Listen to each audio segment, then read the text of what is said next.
experience for their students. Now, if I reflect on the higher education sector worldwide, I'm particularly focusing on India.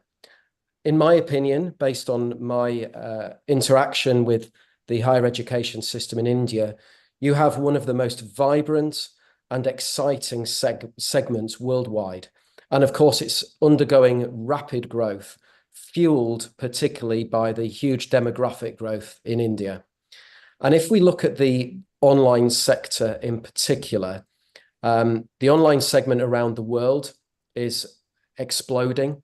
I think universities realize that online delivery is extremely important, and it's a way for them to further their growth and further their reach and deliver their programs to students, not just in their local country, but actually right around the world.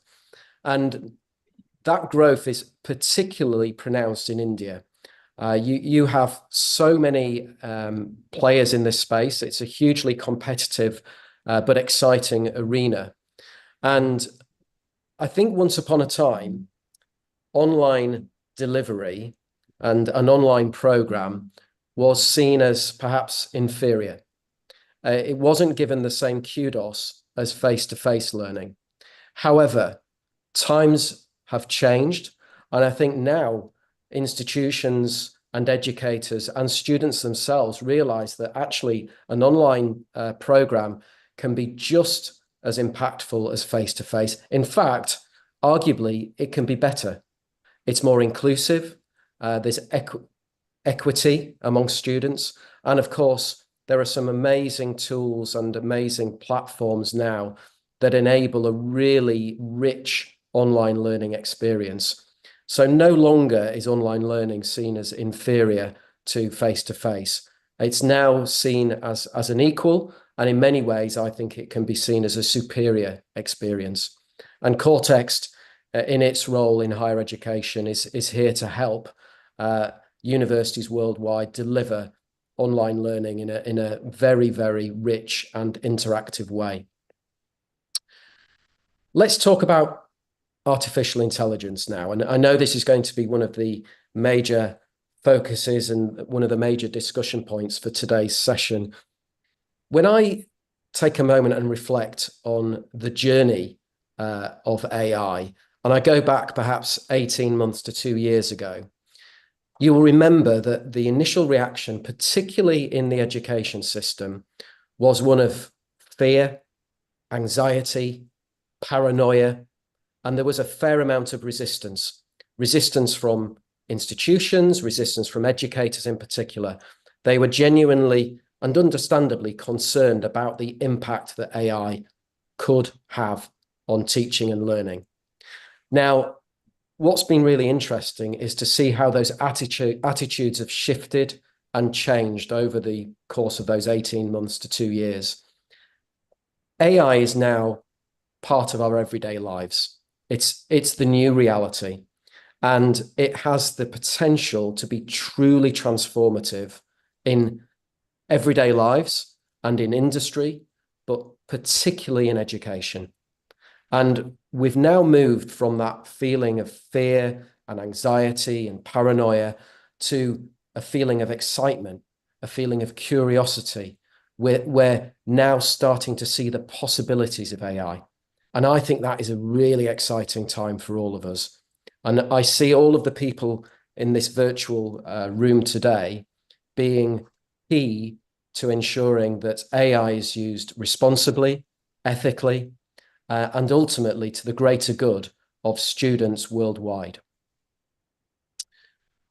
So I hope those reflections are helpful. I hope that those set up the discussion points for today. I know have a video that we were hoping to share. Chandan, I don't know whether we've been able to fix the technology or whether we're going to have to come back to that at another stage.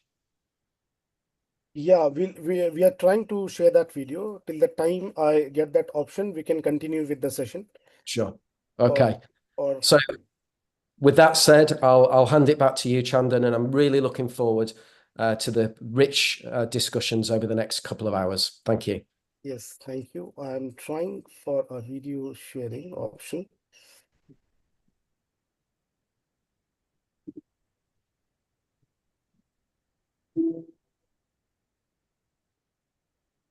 Chandan, unfortunately, there is no video to it. I think the video is not audible. Video to it. You can only see the screen. Okay. Okay. Should I run this without an audio or should we continue with that? No, I think we can continue without it because audio is an integral part of it. Let's do it later. 1 minute. One. 1 minute.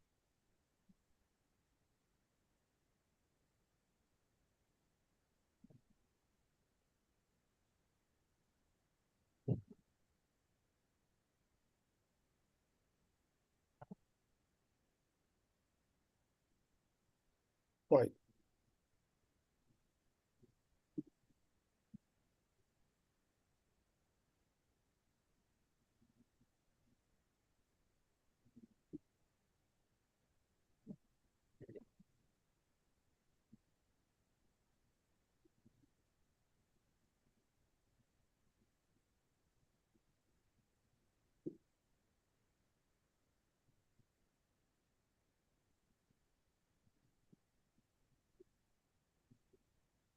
Fine.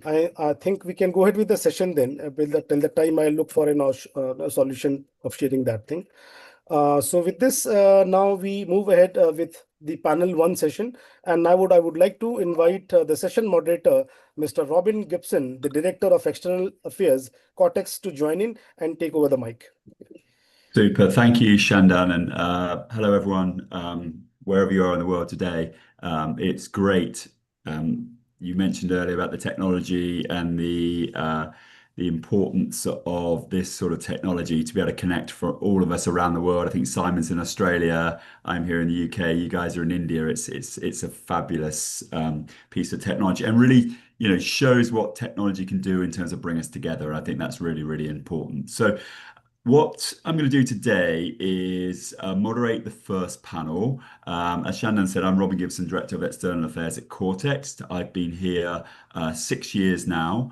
Prior to that, I've had a long marketing career and I've led marketing departments at Kraft Foods, at Adidas, at Samsung, HSBC, MasterCard, lots of big companies around the world. So marketing is my background.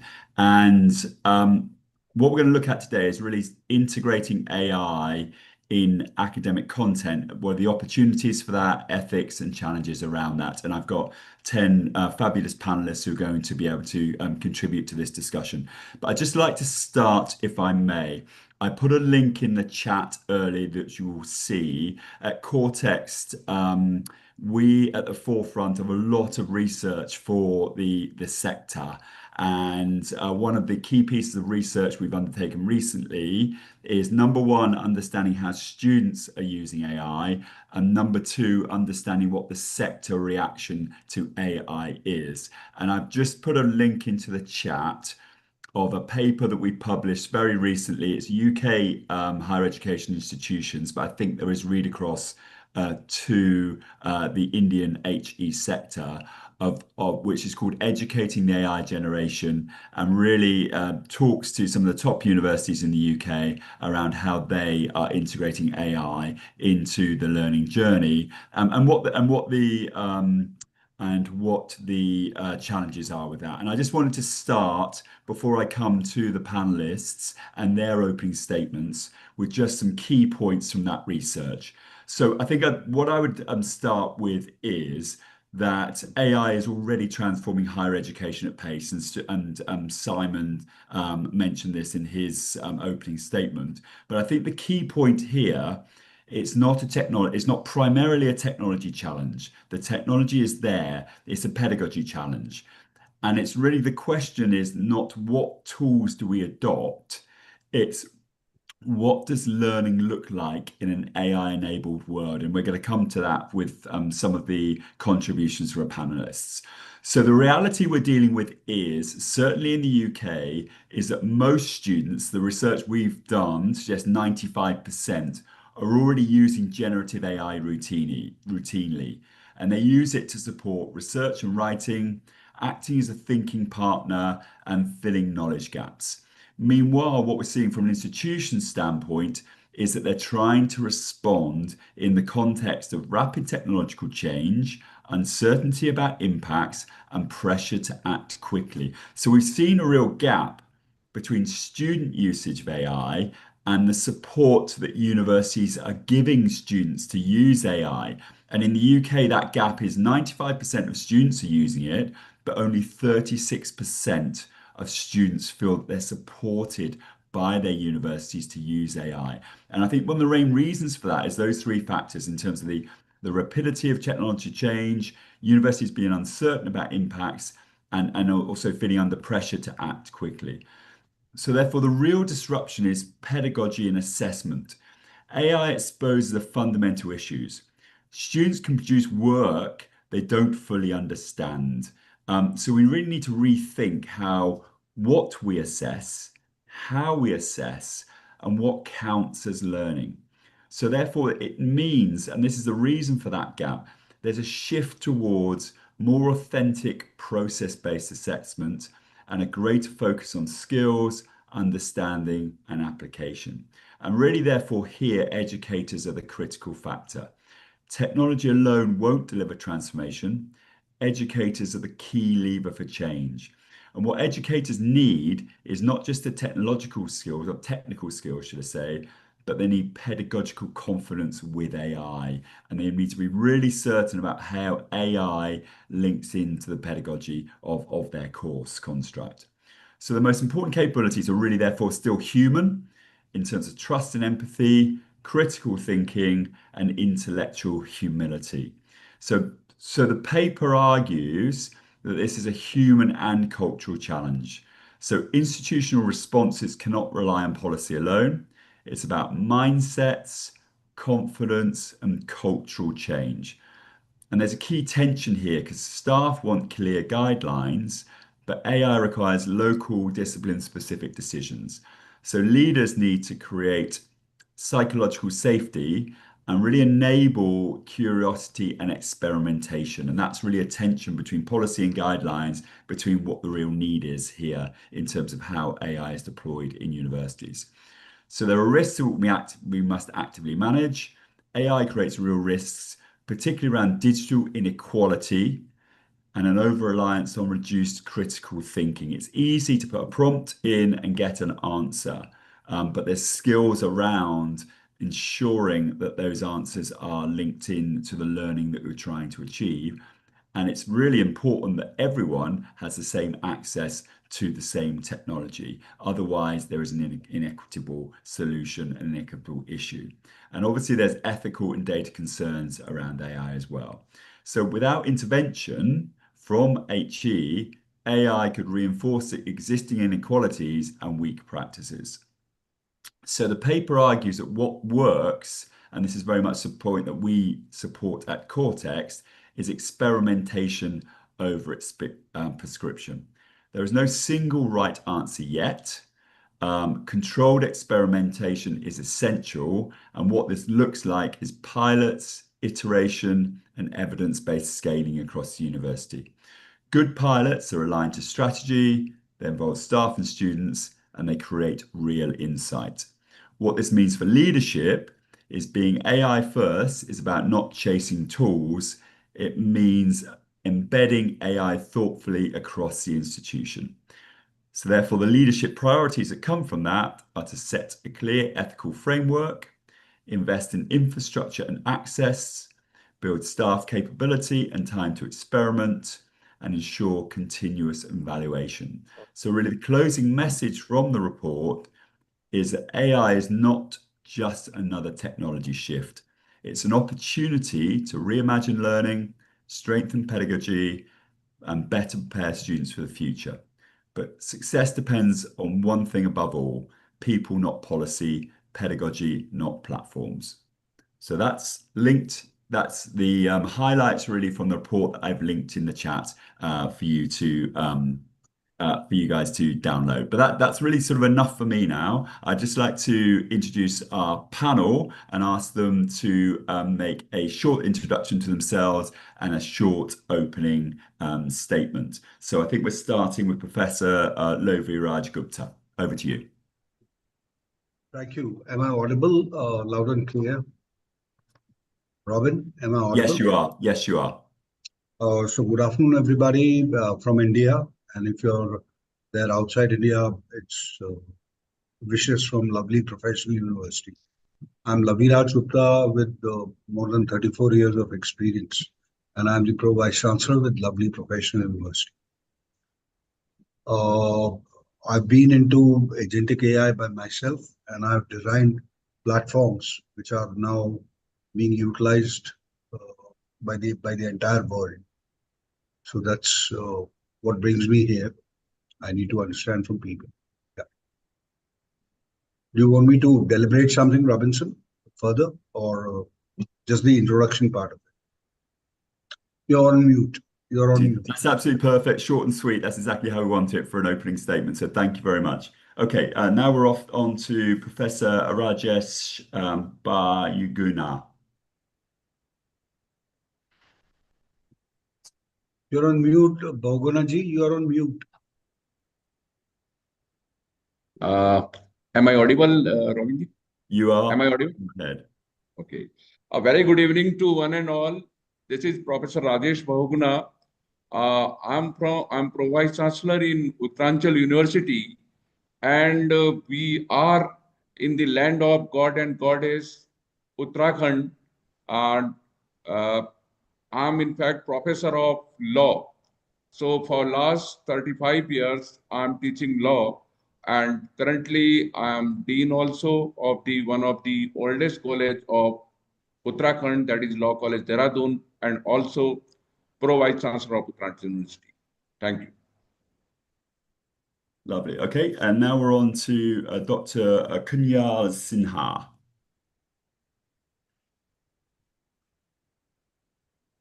Yeah, thank you so much. Very good afternoon to one and all. Thank you for inviting. So I'm Dr. Kunjal Sinha, currently serving as the Pro Vice Chancellor of Parul University based at Gujarat, India. I have a little experience,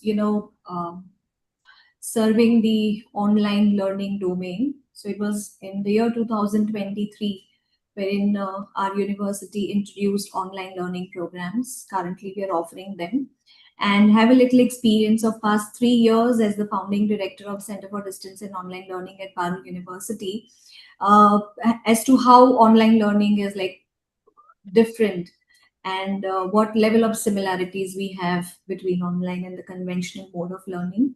But today, what we are going to discuss, is basically how AI can be integrated in the teaching learning process, which is really interesting, present currently to a certain extent in the higher education domain in India, and very, very futuristic also. So I have few points to share and saving them for the next round. But thank you so much for it. Thank you very much. Okay, so now on to Professor Diwakar Bahuguna. Sorry if my pronunciation is correct. Yeah. This is Professor Diwakar Bhardwaj. Thanks, Robin, for introducing me. So I'm the Pro Vice Chancellor of GLA University here at Greater Noida campus. So GLA University was, it is situated again in the land of God Krishna at Mathura. So we started in 1998, and we are having around 75 courses which are running over the different domains like engineering, management, legal studies, agriculture, biotech, pharmacy. So many courses we people are having. And as an academic partner in India, we are offering quality education. Again, that is based on the placement, again, quality placement. So, yes, I have around 26 years of experience, and I'm again from computer science background.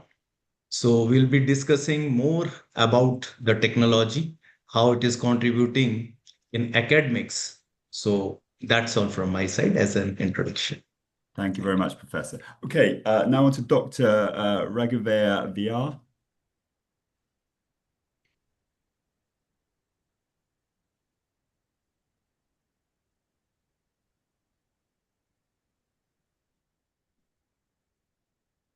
Yeah. So, Robin, is it Dr. Raghuveer VR? Yes. I cannot see Dr. Raghuveer on screen. Yeah, maybe we Okay. can move to the next. The next one is Professor Suman Bahashaya. Hi, good afternoon, everyone. So I am Professor Suman Bhattacharya. I am a professor of computer science and also I'm the director for something called a career school, which I started after joining my university called KIIT University of Bhubaneswar. So I was an industry guy almost 15 years. I worked with the Tata Group, and before that I have seen AI in the lab because my PhD also making the machine to speak, speech technology and natural language processing. So while doing that, data size was small, and I could manage to get a few patents out of it as well. But if I look at today's AI is more of industry level AI, in which data size is huge, and the algorithm which used to work 20 years back is not working now. So we have to think of new algorithm because machine speed has changed and your storage capacity also has changed. So from that perspective, when education is a domain, definitely we have a lot of things to work on, starting from passive to participatory learning concept among the educators as well as the students, right? So as I seen AI from very primitive stage and seeing AI and also implemented something in while I was in Tata Group and now seeing AI in education. So definitely the discussion that we're going to have in today's session is going to add a lot of value. So thanks a lot for inviting me for this program. Thank you. Thank you. Thank you very much as well. Okay, so now we're on Raju Ganesh Sundar. Good afternoon, everybody. I'm Professor Raju Ganesh Sundar. With about 38 years of total experience, 20 years in the academia and 18 years in the industry. Out of that 20 years in the academia, I've been taking care of distance and online education. And AI now has become ubiquitous. And in the education sector, it is redefining things. And it is making a lot of changes, as even earlier told by Mr. Robin and the Chief Revenue Officer from Kortext. The last 20 months have brought about a lot of changes. And as Robin was also speaking about, the mental makeup, the faculty and the leadership has to do. Those changes are required. I come from Sharda University, which is a multidisciplinary university in the NCR area. And seeing the challenges which are there and the changes that need to be brought about in the staff capability, etc., needs to look at, and even the pedagogical changes that are required. So that would be something which would, really help the academic community in a big way. And I'm very eager to hear my distinguished colleagues who are there in this panel to let us know the implementation they are doing and the changes that is being brought about in the higher education industry.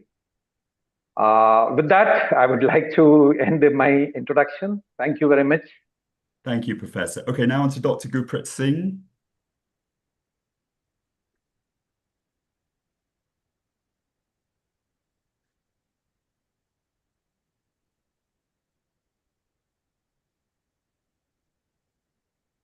Do we have got Dr. Cannot see Dr. Gurpreet also on the screen. Yeah. Okay. All right. Okay. On to Dr. Manoranjan Pon. So great. Thank you, Robinson. Myself, Professor Manoranjan Pondra. I am the director of online and distance education, SRM University. SRM University is a southern-based university, but having campuses across India, around 6 campuses we are having across. And we were into the online education from 2021. Before that, it is based high core engineering and medical university. So we are a cross-functional and cross-domain expertise building institution with a great focus on AI and technology adoption. Because being a professor of information system, I myself has done a lot of research into the technology acceptance. But I strongly believe earlier Simon talked about there are two aspects. One is the acceptance or deployment of technology, and another is of the strategy around it, which we call the teaching pedagogy, teaching learning pedagogy we talk about. So based on this, the acceptance model, and I have done a lot of research as well as the implementations in the flipped learning, because my earlier association with Amity University, Noida, Delhi NCR region, and I was main lead into the flipped classroom model implementation, technology-based application into it. So it's very interesting that is today we are talking about artificial intelligence into the content, right? So in online education, content plays the major role, because content should have its own personality to talk about. It needs to have the strategy to engage the learners, and it should have the capability to be assessed. So I think the online education and the regular education, the flipped model makes a lot of hybrid utilization of the positive points from both sides, which I take a lead, and we're happy to be a part of this thing. Thank you. Thank you, Doctor. Okay, and then our final panelist is Nikhil Kumar Nigam. Hi, very good afternoon, good morning, and good evening to various audiences from different parts of the geographies of the world. And thank you, Robin, for letting me introduce myself for a minute. And thank you, ArdorComm, for bringing me on this platform to be amongst such a esteemed group of panelists where we'll be talking about AI. Myself, Nikhil Kumar Nigam, presently working with Vivekananda Global University in Jaipur, the pink city of India. And for me, it has been around 24 years of education experience in higher education. And my best part has been I have been into academics, and I have been taking care of technology, let it be infrastructure, digitization, automation, and emerging technologies. And being fortunate to work with the stakeholders, with the owners and the trustees, what experience I have gained is how do we align the technology with the mission and vision of the university, of the country, and then get those technologies implemented with the desired outcome. So it is not only getting the technology, how it is to be implemented, what are its pros and cons, and it should be aligned to the management. So this is what my role is, and look forward to contribute myself moving further in this session. Thank you so much. Thank you very much. Okay, so if we could now go back to Dr. Lovi, sorry. So we've now got some discussion points for the panel. So the discussion points are, and I know each of you have a point that you've picked up on. So discussion points we have are: how can AI-driven tools enhance personalization without compromising academic rigor and critical thinking? What ethical frameworks are needed to address bias, plagiarism, and authenticity in AI-generated academic content? How can institutions ensure data privacy and security while leveraging AI-powered learning platforms? What is the evolving role of educators in an AI-integrated academic ecosystem? And how can policymakers and institutions create guidelines for responsible and equitable AI adoption in education? So if we could start off with Professor Lovi, that'd be wonderful. Thank you. If you talk to me personally, who has been into technology for so long, so I designed the first decision support system in the year 1988. So I know how it all sprouted, how the statistics got converted to, modeling, and how modeling got converted to quantitative analysis and quantitative modeling, and finally how it got converted to machine learning and deep learning, and now generative AI. I've seen all the ages together playing the match at the pitch. See, according to me, we need to understand three basic things. The first is we always talk about learning, learning, learning, learning, and learning. Whatsoever AI development we are talking about is more focused on the students. And we are missing on the very important component of teachers. See, a faculty is the one who drives the entire agenda. But still, you take any of the platform, be it Kortext, even I was going through a research paper. It is all about students learning and scaffolding the learning at the students level. We are not thinking about a teacher. Let us look to it with a different lens. A teacher of today is under AI depth. I repeat, a teacher is under AI depth. People are asking that how you're using and why you're using AI. He does not have the answer to that. See, I'll give you a very simple, plain example. There are a lot of hackathons, which happens.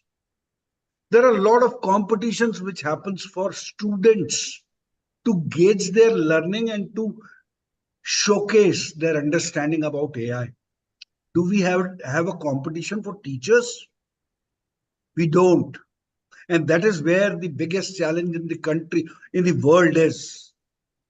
At LPU, what we did, we recently conducted the world's first assessathon for the faculty so that they select the topic, they design the assessment model by choosing a specific level of RBT and the kind of question they design. Wonderful results, wonderful insights. Because all across the world, I teach at Stanford also. I'm a member of, Code at Place in Stanford. All across the globe, be it Stanfords or MITs or Harvards of this world, nobody's talking about how the faculty is designing the assessment. Because nobody can confirm that if a student has got 100 out of 100 marks or got an O plus grade or O grade, is he confident? The Harvard study says that only 8% of the people matches to the grades which they are given. And it is completely faculty driven. We have the trademarks and the copyrights and the patents for that assessathon. And we are now taking it to the world. The assessathon has been conducted in more than 20 institutions and more than 20 schools. And the kind of insights we are getting, no data in the world would give you that real insights. Second thing, I'll take a little more time. Second very important thing is, for us, somehow for the educators or the education, I'm talking about the education per se, AI has become adorable or amicable ignorance. That is not artificial intelligence. It has become amicable ignorance. We need to look to that. A teacher just generating, using prompt engineering, a content, and out of that content, not even giving it a second reading and taking it to the class. Where here at LPU, we have developed a 12-agent mechanism that whatsoever you are developing and generating, whether it is context sensitive, whether it is level aware, whether it is really matching to the outcomes, both the program outcomes and the course outcomes, there are 14 agents orchestrated by one of the agents. And that is again our patent. We're taking it to, so the dialogue, because I see all the educators are sitting with humongous experiences, and they have blend of experiences from the industry and academia. Why we can't talk about creating platforms and creating opportunities for teachers? Let us bring teachers at the forefront. The education would by default be honed and harnessed. That's my call. Thank you, Professor. I think the idea of an assessathon is wonderful. I've never heard that before. That is brilliant. Thank you very much for that. Okay, can we move on to Professor Rajesh now?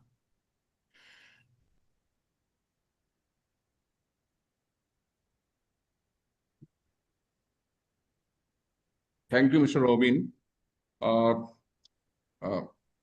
I believe that time, place, and circumstances decide the future course of action. Dear friends, we are, as far as artificial intelligence is concerned, we are at a juncture where we have lot of about the AI. Now, time is not that we should discuss whether AI is to be there or not, because we have AI-powered teaching learning systems, AI intellectual tutoring system, and so on and so forth. So now I'm professor of law. I will just talk about how we have utilized and what we have done for the legal study as far as AI is concerned. See, now there is a dynamic changes taken place as far as legal study is concerned. You might have come across the instances, examples, that by using AI, there are so many top lawyers. They have not only lost their cases, but they have to pay the penalties also. Why? Because they prepared their brief with the help of AI, and AI have generated the imaginary cases. And when they started arguing in the court of law, they found that such case does not exist. But still, in our legal profession, AI has become part of their life. But only thing, when the student is in school, how we integrate AI system with their legal curriculum. Because after all, when they go to the profession, they have to do two types of things. One is, that is the routine matter in legal system also. And second thing is where the application of mind is there and arguments are there. So 60% of their profession is of routine matter.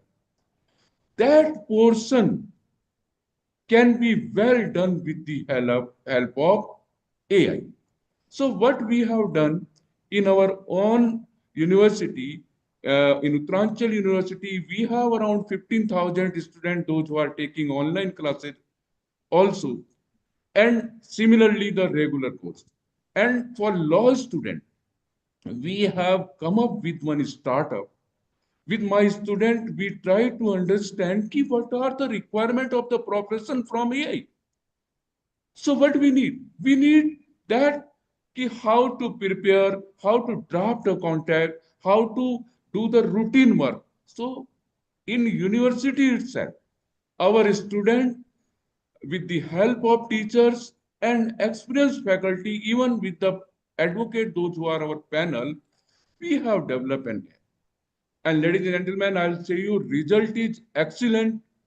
And today, my student, they can a single click, they can draft a contract, they can draft a will, they can draft any other documents, and this is going on increasing. And even when we have given to some of the law firms for testing purpose this app, so they have given us good result. So what I mean to say, that as far as our education system is concerned, there are two things. First thing about the training of teacher, which Professor Lovi said, I am 100% agree to that. Because in teaching community also, there are now two classes have come. One is the tech savvy and one is the non-tech savvy. So this is what is the gap is coming up. This is because of lack of training process. So I need not to say much. Professor Lovely has explained a lot about that. That should be the one part. And secondly part, all our students, you tell them to use AI or not, you teach them or not, but time has come, then they will definitely come up with the use of AI, whether it's a research or drafting or any other material.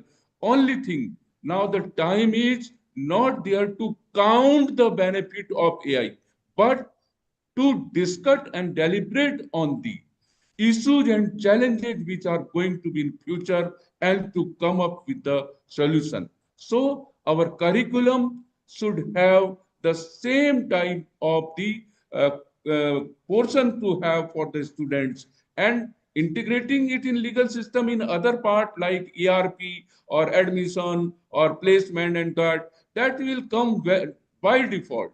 None of the university can escape because this is a race. So they will adopt it. Only thing we'll have to see, our teachers, our professors have to see how, first of all, we must be trained, we must be able to analyze and to teach our students whatever is required in their profession. That's all from my side. Thank you. Professor Rajesh, thank you very much for that. I could not agree more with what you said. We need to go back and really strengthen the basics.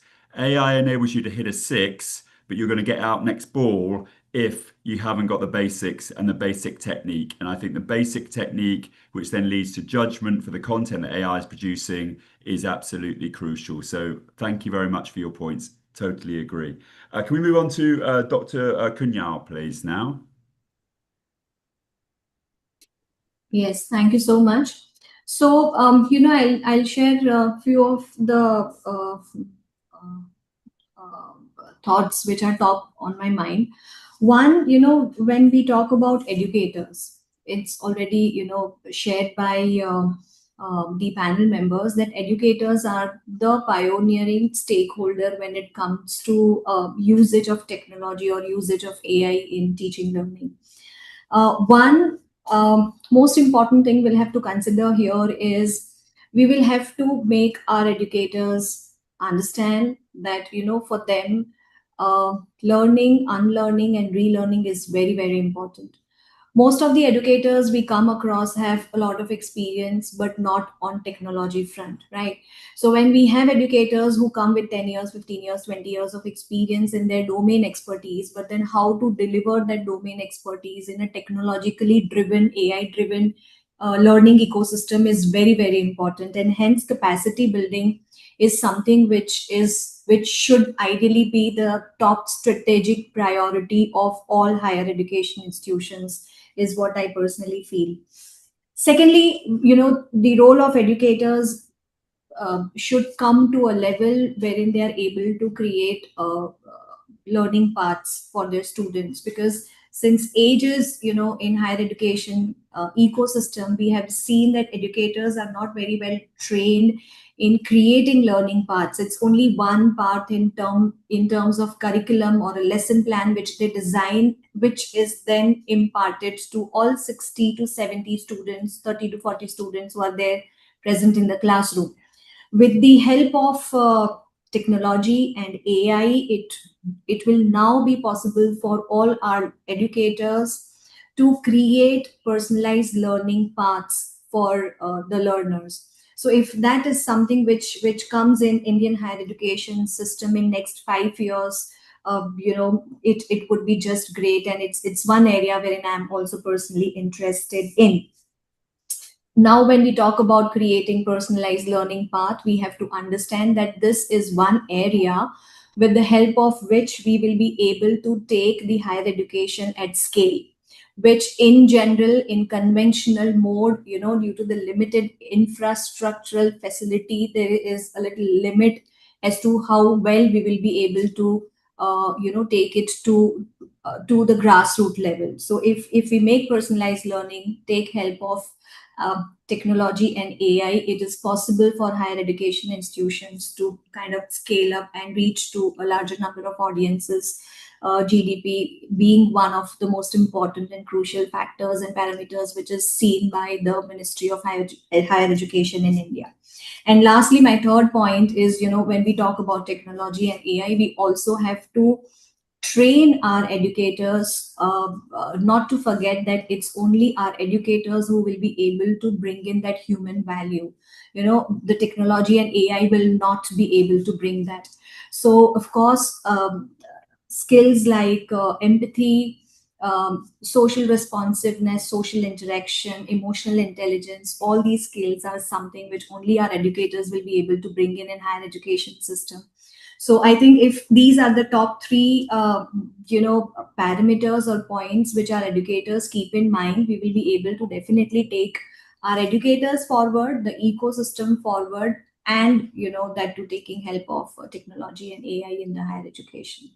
Yeah, thank you. Thank you, Doctor. I think that's a really important point because I think the point was made earlier as well. We focus on students, but actually it's the educators, and there's quite a big leap required, and training requirement and adoption requirement for the educators as well as the students. And actually that's probably required to catch up with the students. So that's something we do need to sort of move on with. I would like to add one thing here. So why we talk a lot about educators is with the reason that, Indian education system is driven by educators since ages, called guru, and that's how we are trained in our education system in India.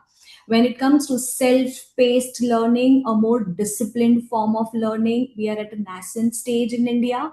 But I'm sure, over the next 5, 10, 15 years, once the self-trained learning discipline and ecosystem is developed, maybe we will have to talk more about technology and a little less about the educators. Once the content is created, then learners kind of self-educate them. But as of now, we don't see it happening, and hence learners and educators has to be seen at the equal level is what we feel. Yeah. Excellent point. Thank you very much. Okay, moving on to our next panelist. So Professor Diwakar. Yeah. So thank you, Robin. So let me start with, one of the very common essay that we all, I hope, they might have studied during our childhood. Science is a boon or a curse. So almost we might have written essay on that. I'm correlating this topic, today's topic, like integrating AI with the academic contents. It is the challenges, opportunities, and so the intelligent use of technology is always in the positive side of the society. So be it the academician or any professional, if they are using it in the positive direction, I hope it is always helpful. But yes, intelligent use is all must be there. The question is that whether we are ready for that as an academician as well as a learner. So let me take some example.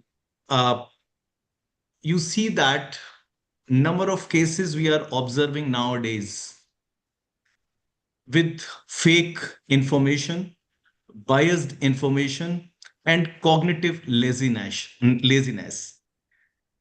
When we visit I'm not going to the negative side, but yes, I'm discussing the challenges. I'll come to the positive side as well, the opportunities as well later on. When we visit the class, we see that students are having very good solutions with them using the AI, right? They use chatbot, they have open, AI available with them freely. But when we go in depth, they are not aware about the fundamental, they are not aware about the basics. And this is not the challenge with the students. If I talk about as a learner, as a faculty, as an academician, we are also facing the same challenges because this is new into the system. The AI is gelling into the academics as a new tool. So parallelly, the faculty members also have to learn it. Let me come to the positive. There are so many challenges in the society, in the world. We can use AI to solve them. I have visited so many organizations. Day before yesterday, I was there in medical institute. I was going through different departments and they are facing a lot of challenges. They are having an innovation center. My faculty, my students are contributing over there. They are giving them the solutions, whether it is related with their kidney patient or the heart patient or some other. And this is the way, as an academician, we can bring certain solutions to the society with the help of the AI. Nowadays, we are observing a lot of, this digital arrest is there. There are so many financial crimes are there. How can we use this AI to stop such kind of cases? So that will have to think. But I'm worried about, as far as the learning part of the student is concerned, this AI is bringing cognitive laziness among them. Students are solving lots of industrial problem, whether it is related in the manufacturing sector, financial sector, or government agencies. Right. So for me, AI is helping a lot, but yes, we have to go miles to bring it into the practice, into the actuality. Even from my point of view, corporate has to work a lot in that direction. Even if students are having good knowledge of AI, still they are waiting for good opportunities in market. I think we'll have to think over it as well, whether the corporate are ready with their AI infrastructure, with their AI also. Thank you, Robin. That's all from my side. Professor, thank you for that. So I think again, a point's made around, if I use the expression, doubling down on the basics, getting back to some of those basic skills that are needed to be able to use AI effectively. You're seeing obviously opportunities there, but we're not quite sure what they might be from a market corporate perspective. And I agree, using AI positively in education and it not being an excuse for cognitive laziness is really important. So thank you very much for that, Professor. So I don't think we've got Dr. Rag there. So can I move on to Professor Suman now? Yeah, hi again. Good afternoon to all distinguished leader of the education system, right? So as we stand at the intersection of the traditional wisdom and the silicon-led revolutions, we are tasked with a very monumental challenge, and all of us discussing on that. How do you transform our mainstream institute into AI-enabled hubs without losing our soul of Indian education? So that is what entire discussion is going on now. So as a person from the industry and spent quite a lot of time in the academics in last 5, 6, 7 years, I see a future where AI does not replace the professor, but rather liberates them. So we are moving towards a high-tech, high-touch model where technology handles the heavy lifting of the data and personalization, leaving the human mentor to focus on character building, ethics, empathetic education, and then critical thinking. So these are the things which machine cannot do. As an AI researcher, also have done a lot many times to bring empathy in the system, but I could not able to do that. So these are the things which human touch needs to be done as an educator. So that is what I want to say. And to realize this entire thing, what best practices in KIIT University of Bhubaneswar are doing. So transformation across 4 fundamental pillars that we identified. One is pedagogical is one pillar, then instructional is another pillar, then evaluation or the assessment is one pillar, then job readiness and placement to the student, because ultimately at the end of the day, if my students are not being absorbed by the industry, then there's no point of doing all these entire practices, right? So when talk about pedagogical transformation from passive to participatory, so what exactly is that? This is how of the learning basically. So in the traditional classroom, the pace is often dictated by the average student, right? We all have seen that. So AI allow us to pivot towards a differentiated pedagogy altogether. So how it is being done? So in KIT, what we are doing basically, we are implementing AI-driven Socratic tutors. So what exactly it means? Instead of providing direct answers, these agents, the AI agents, use natural language processing to ask guiding questions and nudging the students towards self-discovery. So when they ask the question by themselves, so instead of response or answer, if the students are being trained on asking question, automatically they do a lot of self-discovery. Then second one is institutional experiences. At KIT, we observed that when AI handles preliminary conceptual queries 24/7, so classroom hours evolved into high-intensity flipped sessions focused on peer-to-peer debate and complex problem solving, rather than only content absorption and all this. And third one is ethical grade rails. We ensure these agents are programmed with explainable AI, okay, XAI you can say. So students understand the logic behind the conclusion, preventing the black box syndrome. Basically, if you talk about technology or any platform, you bring a black box into the system and so just give input and output. Rather than doing that, it is more of an explainable AI or XAI. We have coined this so that we can see, put a proper ethical guardrail to this, right? Next pillar is the instructional transformation, as I told. So this is basically to be done on democratizing the knowledge, entire knowledge process. So this is the what of the content. So I already spoke about how of the learning is a what of the content. So mainstream institutions in India face the massive hurdle of diverse linguistic background.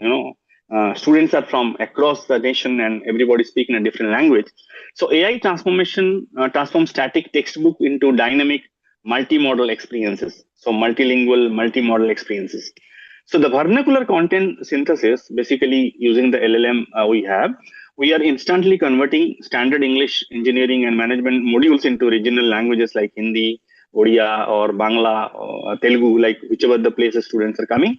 We are using this translation model, so it is easily being done while maintaining the technical accuracy. So that's we have to also ensure that while translating the stuff from a language to other language, English to say Hindi, we should ensure that the technical accuracy has to be maintained. So that is what our resources or subject matter experts are doing that. Then the institutional experiences, like as I had already spent, as I told in the industry. So micro learning nuggets like AI generated 2 minutes video summarize a complex documentation, right? So this is to keep our, our associates updated, our students and the faculty. So we are bringing the just-in-time content model to mainstream academia, so that the small-time video we can create, so that the entire explanation of the entire, text is being given, so that the teacher or the students can listen to this and can get a conclusion out of this. Then what is the ethical guardrail for this? So guardrail, cultural sensitivity. So AI filters ensure that examples and analogies used in regional translations are actually relevant to the Indian context, so that it doesn't hamper or give any other derogatory remarks on the special language or a category, right? So we are societal, honoring the values of each and every societal impact. So that also we are also looking into this. Third one is the evaluation transformation, like precision over the volume, basically. So what exactly you do here? From the era of rote learning, examination must end. So we allow the continuous and high fidelity based learning. It's a continuous assessment we do. And AI powered descriptive evaluation beyond OMR sheet. We are developing NLP models to grade the complex essays and code, providing students with immediate feedback on style, logic, and efficiency rather than just correct or incorrect. So we have to give an entire 360-degree feedback about the content the students has written on an assessment. So that is being descriptive assessment is being evaluated like that. Then from institutional experiences, by automating the grading of fundamental assessment, so our faculty at KIT has regain 30% of their time, which now they are redirected toward research and one-on-one student mentors, because we have got every student has one mentor associated with that. So 20 students, one mentor. So that time of, the assessment is taken care of by the AI engine. So that 30% time which is being, cut. So they are more focused on the research and also student mentorship. So last one, as I told, the bridging the industry gap.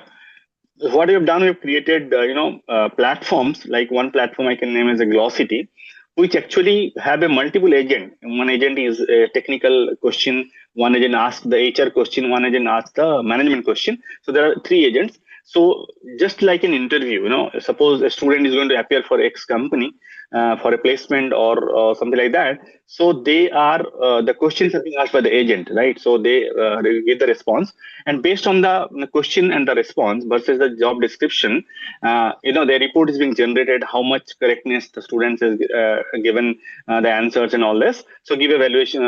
They evaluate as well. So at the end of the day, what happened here is very personalized. I am applying for a job in a particular company, and I am also getting the proper JD, which is the latest one. I'm getting the proper questions which are being asked across the globe on that particular job description, and I am preparing myself multiple times for that particular job role. So by the time I go to a real interview, actually I'm ready, so that my fear is gone. I am more articulative and I am more concrete on my answers, because I've got all the reports in my 3-4 iteration that I've already given, right? So this is how we are building, both from a interview perspective or a written examination perspective, or managing the entire documentation perspective, the entire system through a AI model, we are doing it. So final conclusion, just one line I want to give. As a computer scientist, I'm excited by the code. As an educator, I'm inspired by the student. Our goal is to create an algorithmic Gurukul, like somebody pointed out, the model of Gurukul. So it's more of an algorithmic Gurukul, because algorithm comes for different domain of, the business that we do have. So a place where the efficiency of AI meets the empathy of the guru. So AI efficiency, you to use it, the positive side of it, and the empathy of the guru, we mix both these things, and we can deliver the best possible, education to the entire student mass. So thanks a lot. This is from my side. Thank you very much. Thank you, Dr. Suman. I think that was fascinating, because I think where you took us there was not how we think about AI replacing what we already do. It's how AI can be used, that we can do things better. So we can enhance the learning, it can be deep learning, and we can get better outcomes, which is ultimately where we need. And that's the way we think at Kortext as well. Things that you've done there, we do the same thing. So it's not, here's the answer, it's, how do you think about this? The guiding questions towards discovery. So we actually get into a learning experience, and therefore we're avoiding that cognitive laziness that was mentioned earlier. So Dr. Suman, thank you very much for that. So can I move on now to, I think we're now at Professor Raju. Yeah. Thank you, Robin. Thank you. I am in total consonance with whatever my earlier speakers have told about. Whatever is going on, and whatever, these are some things which is required. I'd like to give an example which happened on our learning management system. The students were there, and one of the AI tools was embedded into the learning management system. And one of the students, or maybe 3 or 4 students, they tried to put up a question and they could not get the answer. So it came back to me that, sir, the AI tool is not working. Now, what is happening is AI tools like ChatGPT, Copilot, Gemini, etc., can dramatically accelerate the information retrieval and the first draft generation for the students. The same is happening with the faculty also. However, the true learning, the teaching learning happens only in the productive struggle, the cognitive effort of wrestling with a problem. Institutions must treat AI as a scaffold, which handles the low tasks like summarizing, formatting, etc. And the human instructors drive the higher order settings like thinking, analysis, synthesis, evaluation, etc. What I wish to suggest is a core framework like a 70-20-10 model, where 70% would be deep work, 20% would be AI-assisted learning, and 10% is AI evaluated for them. So 70% deep work, when I say that, it's basically problem solving, seminars, Socratic discussions, AI-free zones where conceptual struggle is protected and valued from the learners and by the faculty members.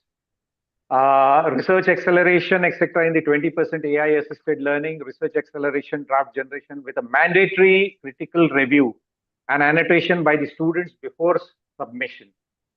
Then your formative feedback loops using AI for personalized hints, not answers, basically promoting metacognition and self-regulation. That is what is required. Now, assessment redesign needs to be done. That is a very imperative thing, which I feel. Traditional MCQs and essay formats are highly AI susceptible. Institutions now must pivot on oral defenses, where the AI-assisted report can be taken up, but the oral defense has to be given by the student. The process portfolios as such, it's basically the document thinking evolution and not just the final outputs. Live problem solving labs are to be given. Technology is available, you give that where reasoning is demonstrated in real time, and reflective journals where students critique and evaluate the AI generated content.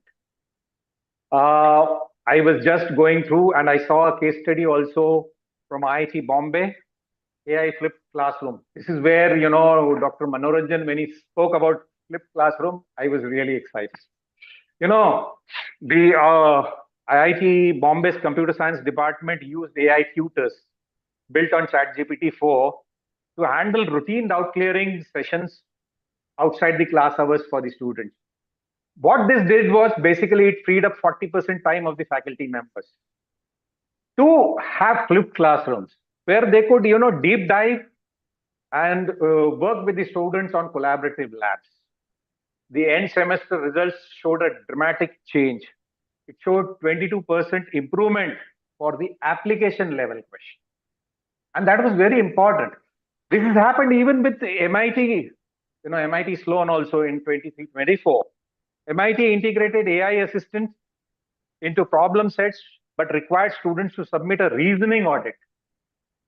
They gave the AI help, but a reasoning audit was put in and a documented trail of how they have verified the audit, reasoning audit. That was needed to be submitted by the students. And this, you know, helped the instructors also, this helped the students also, because in the present scenario, it's the skill sets that's required. You know, a person has to be readily employable. Even what Professor Suman was also speaking about was the same thing. They are generating all those things at their university. It's basically making the students skill ready. Even our Prime Minister speaks about that. You know, institutions should not just be, you know, there to provide degrees, etc. They should make the students skill ready so they are employable or they go into their own venture. That is what is required. And even with the MIT open course, OpenWare and MIT Sloan study, it had seen that there was a 34% increase in the student engagement. That's what is required. You know, even be it the face-to-face classroom or the online class, is the learning experience and the student engagement that has to be brought about. And AI can be a very good enabler for that. And now how do we bring about all these changes in the pedagogy is what is required. So what I have spoken about is, you know, the 70-20 model also. If you, you know, have your pedagogy around that and the evaluation and assessments in this fashion, we can do a lot of good things for the students' journey. That's all I have from my side. Thank you very much.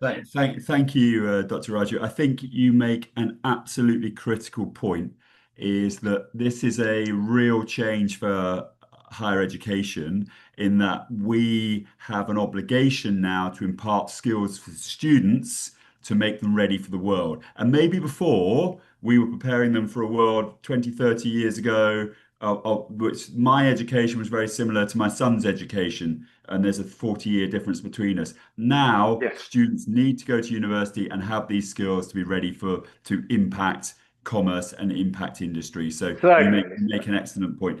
We've got 2 more left on this session. I'm running a wee bit over, so apologies for that. So can I now turn to Dr. Manoranjan? Yes, thank you. I think all experts have spoken a lot about the AI implementation. See, we accept as an SRM University group, last 3 years we were doing a lot of discussion on this, because our engineering group and the medical students are all Gen Z generation with having a huge acceptance of technology as part of their learning. And they are spending a lot of time, and their screen time we want to capture. This we have understood very clearly. And the other aspect, our teachers or the trainers, there the technology acceptance level is low. It is not that high like the Gen Z students which we are having it. This is in terms of the face-to-face education. So we thought we need to work out, because we accept artificial intelligence is a way, and it is going to be a part of our life, and we need to live with that, and we need to change our system accordingly. So as I told, the 2 aspect, technology acceptance, we have accepted. Now the pedagogy part, we need to modify as per requirement.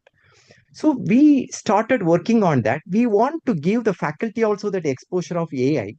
So we have introduced from 2025, that is any faculty recruitment which is happening, the faculty would be appearing with the AI interaction, followed by the human interaction. So we have made a hybrid model.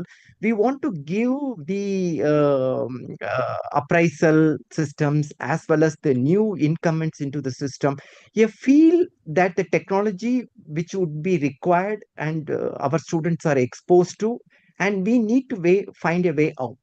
So we had created a center for the AI implementation as well as AI initiation across departments, because in medical education, AI is having the major application. In engineering, again, it's helping a lot, especially the simulations and other things.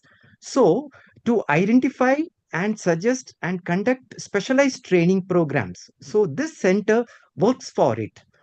And with this approach, we are able to bring the faculty to the level of accepting, yes, the students, if you are giving assignments, they will use ChatGPT or something like that, and they will generate the output. Now, how I have to assess him? So now I can ask a critic about the assignment which he has generated from AI. I cannot be able to go back to the previous stage. So the flipped classroom model, which I was talking about, when I was trying for the implementation of the flipped classroom model around 2016 to 18 in Amity Group, we were not able to have that much impact or outcome from that. But presently, with AI technology into that system, so my classroom time, which is spent more on discussion of the learning which the students had during the off the class.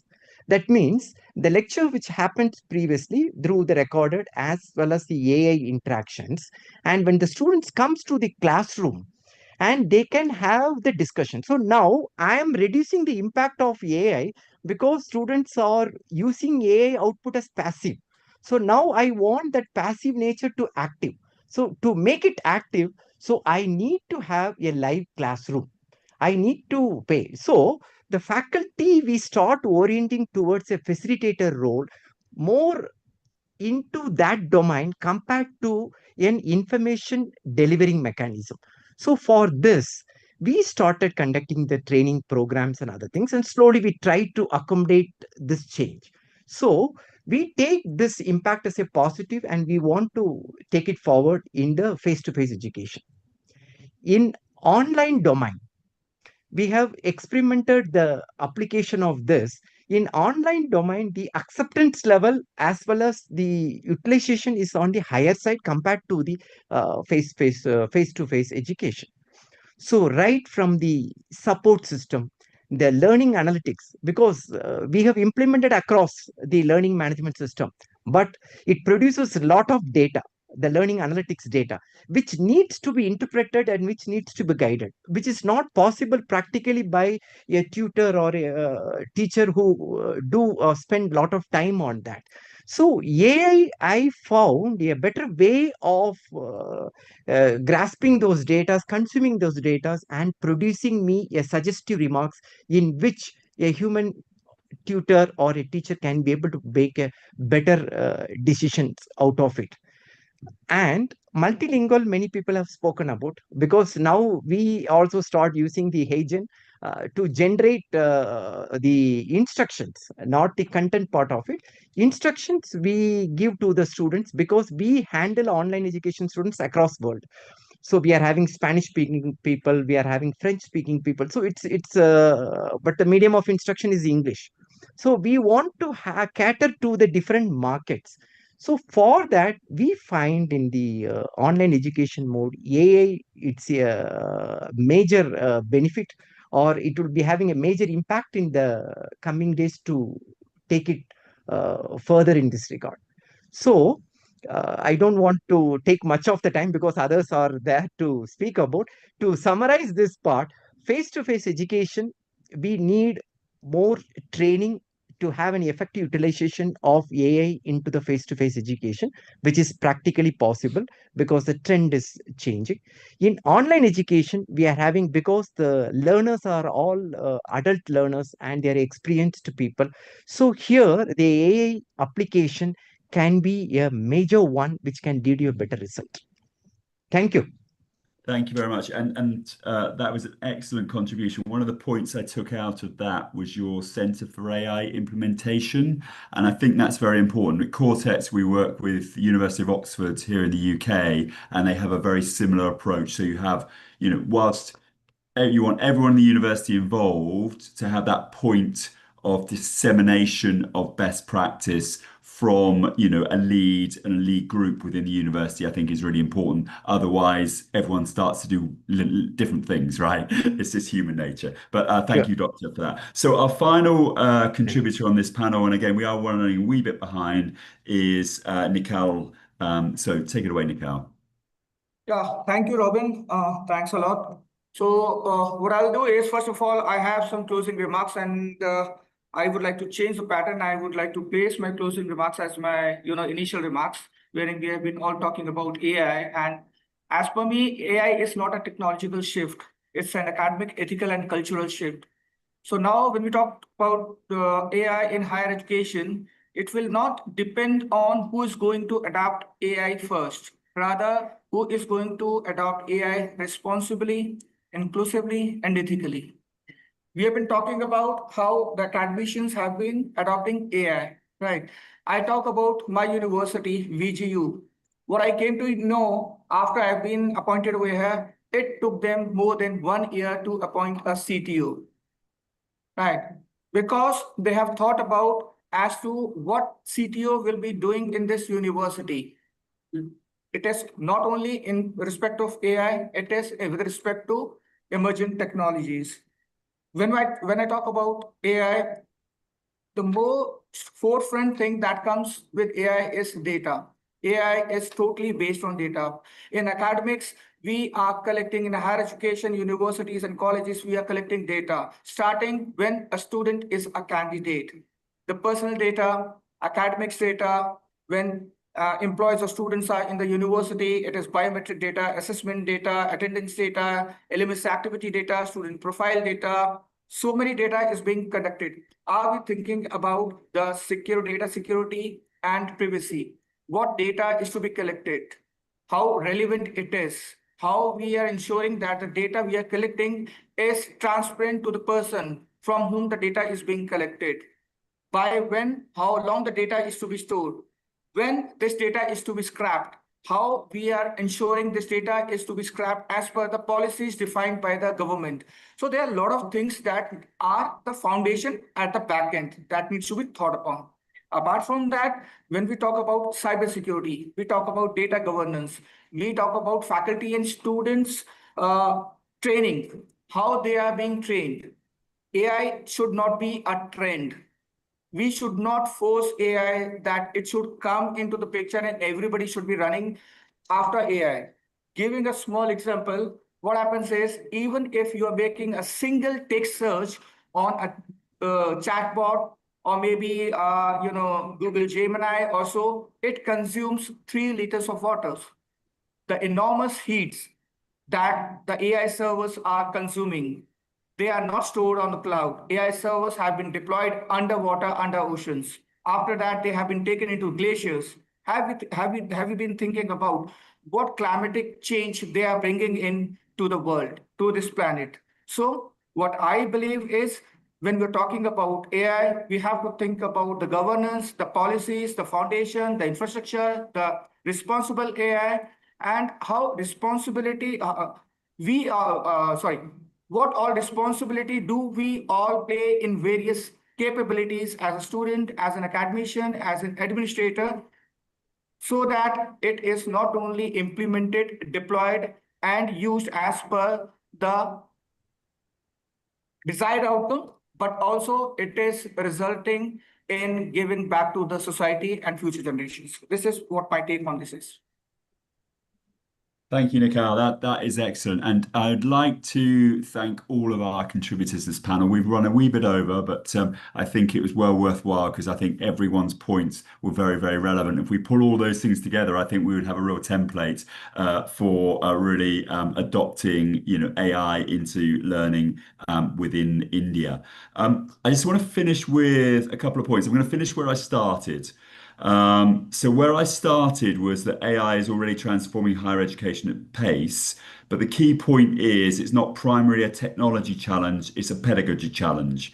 And the question isn't what tools did we adopt, it's what does learning look like in an AI-enabled world? And that's very much our philosophy at Kortext.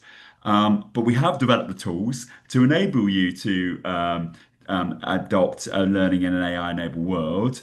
And what we have done is create tools which enable students and academics to quickly synthesize the learning content. And our key tool is called Kortext IQ. And I just want to conclude now by playing a video which introduces you to Kortext IQ. And I'd be delighted on an individual basis to take you through Kortext IQ and how it can work in your learning environment. So thank you very much, everyone. Thank you very much for the panelists and playing the video.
Yeah, that's really great. Yogesh, are we running the second video also, or that's?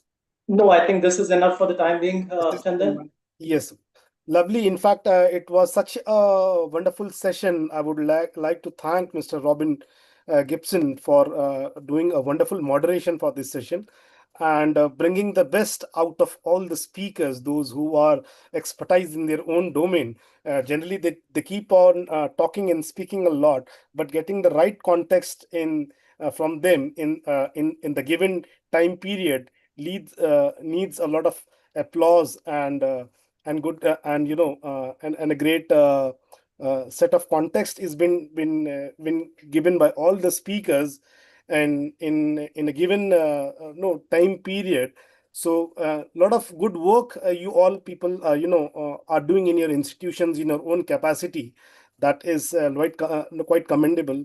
And during the unprecedented times and the post-COVID era, it has accelerated the pace of the technology in the way it should be. That is commendable. So congratulations everyone, you did a wonderful job, and a round of applause for all the speakers and the session moderator for panel 1.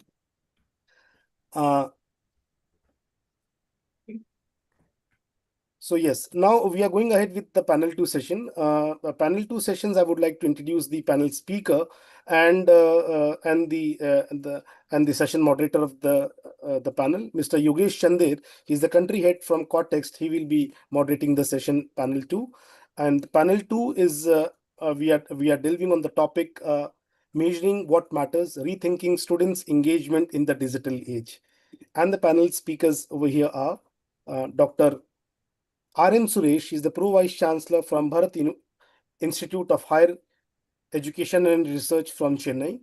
Dr. Murlidhar V. Pai, MD, Pro Vice Chancellor from Sikkim Manipal University, Gangtok. We have Ms. Seema Mahajan. She's the Pro Vice Chancellor from NMIMS and Director PDSE and FBM from Mumbai. Dr. Manoj Kumar. He is the Director, Directorate of Online Education from Manipal Academy of Higher Education from Manipal.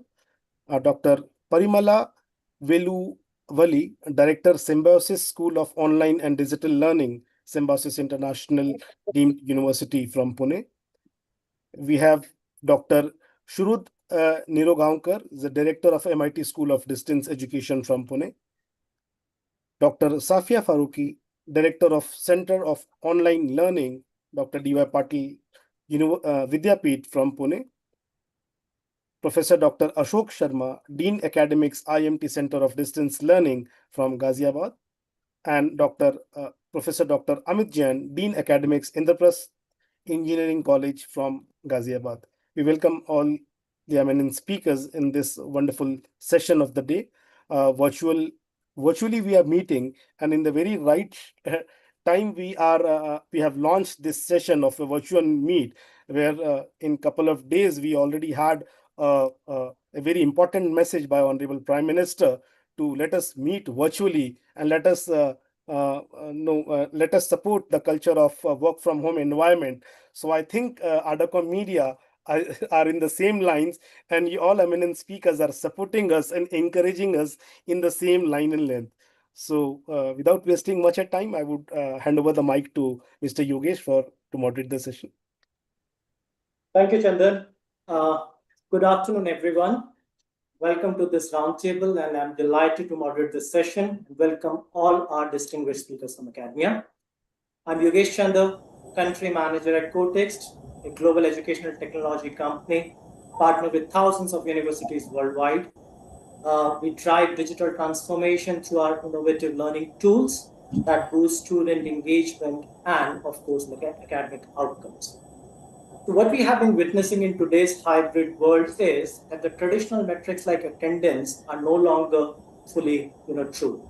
Students are thriving in digital libraries, asynchronized content, peer forums, and personalized learning paths, often in a way are invisible to us. So the question is, what is true engagement? Is it logging in, collaborating online, rewatching your lectures or study material, or annotating at memory? Answer could be all of this and maybe more. So thanks to the technology, the opportunity before us is represented. Advanced analytics are available. There are learning platforms. There are AI tools that moves us beyond the guesswork. We can also now understand that just whether the students are accessing the material is not enough, but what is important to also understand where they struggle, where they thrive, what drives the success of them. This is where platforms like Kortext play an important role. By integrating digital content with powerful analytics, we gain insights into reading behavior and then reveal pattern of engagement, which is previously invisible. But we also understand that the data alone isn't enough. Dashboards can't replace the deep learning, critical thinking, or the well-being. We first measure what matters: behavioral, cognitive, and emotional engagement. But there is a good news. Innovation is rising. We are seeing every single day there are innovation happening across the world. Blending that innovation or technology to teaching, analytics to insights, and always keep student first or student centered will eventually going to help. I would like to close my opening remarks with the thought that the digital age won't just challenge engagement, it will redefine it. So what we're going to do now is I'm going to open the panel for discussion. We will going to begin with a brief introduction and opening remarks from each speaker, followed by a deep dive into the key discussion points. So I will now start the opening remarks with Dr. Anand Suresh, and then move to others. Dr. Anand Suresh, over to you. Yeah, thank you very much for giving an opportunity. It's a wonderful occasion meeting all the guests. And this is Dr. Suresh. I am representing Bharat Institute of Higher Education Research, Chennai. I'm the Pro Vice Chancellor for second term year and taking care of academic and as well as examination section here for more than 18 different disciplines, right from medicine, engineering, arts and science, law, agriculture, architecture, etc. Thank you. Thank you, Dr. Suresh. Thank you very much. Now I'd like to move to Dr. Muralidhar. Yeah. Good afternoon, Mr. Yogesh. Thank you very much for including in this panel. I'm Muralidhar Pai, Pro Vice Chancellor and Dean, Sikkim Manipal Institute of Medical Sciences, Sikkim. By training, I'm an obstetrician and gynecologist. I was in Kasturba Medical College, Manipal, Udupi District, Karnataka for 35 years before taking up deanship at Sikkim Manipal Institute of Medical Sciences in 2021.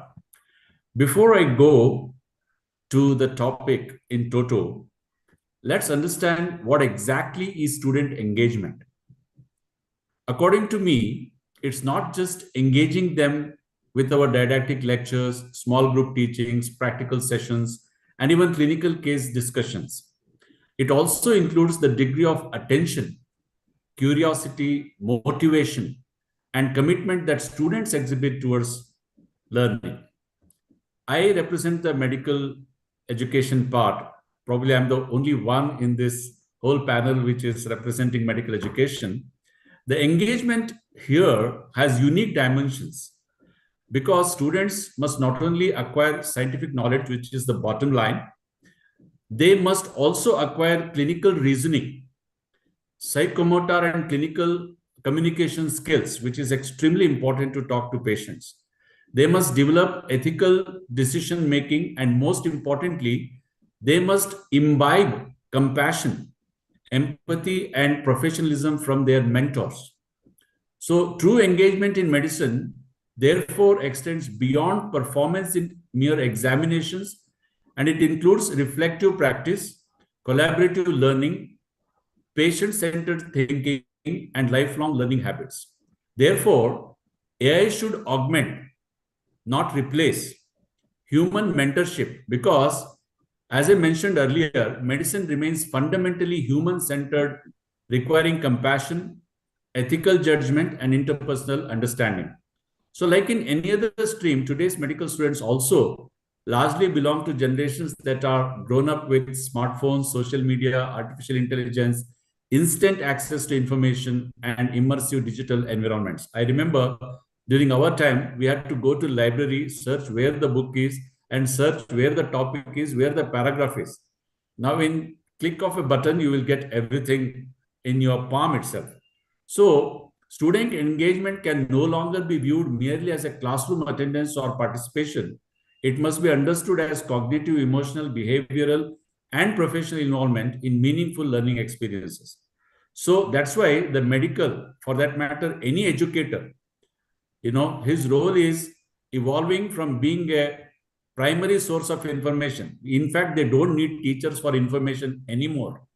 Okay, so they should become a mentor. They should become a curator, facilitator, and guide.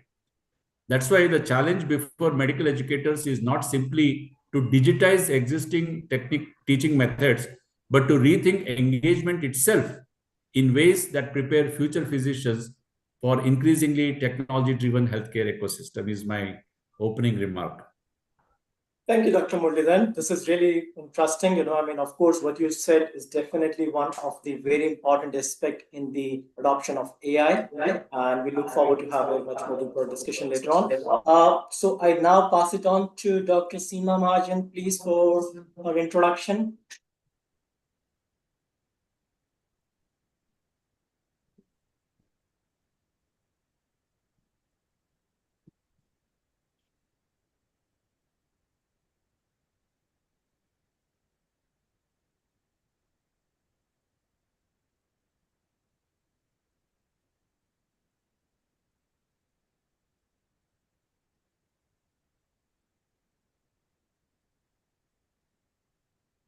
Hello. We can hear you, ma'am. Please go on. Yeah, was it my name? Because I did not hear my name. It is your turn, of course. Yeah. Please go on. Good afternoon, and I was listening. It is such indeed a very thoughtful exercise. I was there for the panel 1 too. So let me correct. I'm Professor Seema Mahajan. I have been in the education sector for last 35 years. My original domain was marketing when I started my teaching. But of late, from the year 99, I am the founding dean and director of Family Business Institution at NMIMS. My close association with NMIMS for about 2 decades has nurtured around 7,000 entrepreneurs of this country, ranging from 30 crores to 15,000 crores. And now I also hold a portfolio of Pro Vice Chancellor. So when I look at it, when I was looking at everyone out here, fortunately, everybody is from online, but I have to work offline because I deal with those family businesses of India where we are talking about Atmanirbhar Bharat, and they are majority, they are in tier 2 and tier 3 cities. I'm indeed very proud because I became an integral part of this sector for over 2 decades, and I tried understanding and then incorporating those learnings into academics so they feel valuable, whatever they learn here, valuable in their applications. Since Dr. Muralidharan has already set a context, I would like to say that it's a privilege to be part of this important discussion on measuring what matters, rethinking students' engagement in digital age. My view is, for decades, student engagement was often measured through visible indicators, such as attendance, class participation, examination, performance. However, the digital transformation of education has fundamentally changed how students learn, collaborate, interact, and they grow. Today, learning happens not only inside the classrooms, but across digital platforms, virtual communities, experiential environment, and self-paced ecosystems.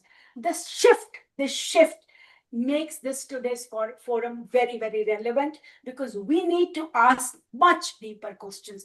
AI cannot be dealt so sophisticatedly. It's an introspection we as professors, we as academic institutions need to do. Are we merely measuring activity, or are we truly measuring meaningful learning and human development? That's the question we need to actually address. In an era driven by AI, analytics, and technology-enabled education, institutions now have unprecedented data. We have a lot of data with us, and that's what compels, rather forces us to see that how is learning, what is the behavior of a learner, and how is that learner participating, and that is what institutions need to work on. While technology offers a very powerful opportunity for personalization and early support, my thought is it is equally challenging for us to balance innovation with ethics, privacy, inclusion, and student well-being. These are my opening remarks. I will be waiting for the questions to further add on. So I just want to end it by one line, that there is no other option available to us but to accept and lead the way the future learner is coming. Thank you very much, Yogesh, for including me in this panel.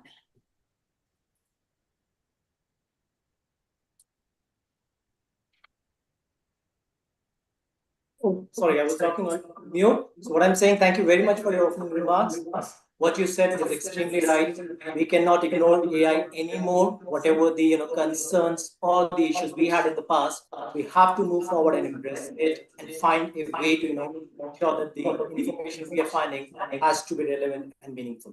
Now I move to the next panelist and speaker, Dr. Manoj Kumar, for his introduction, please.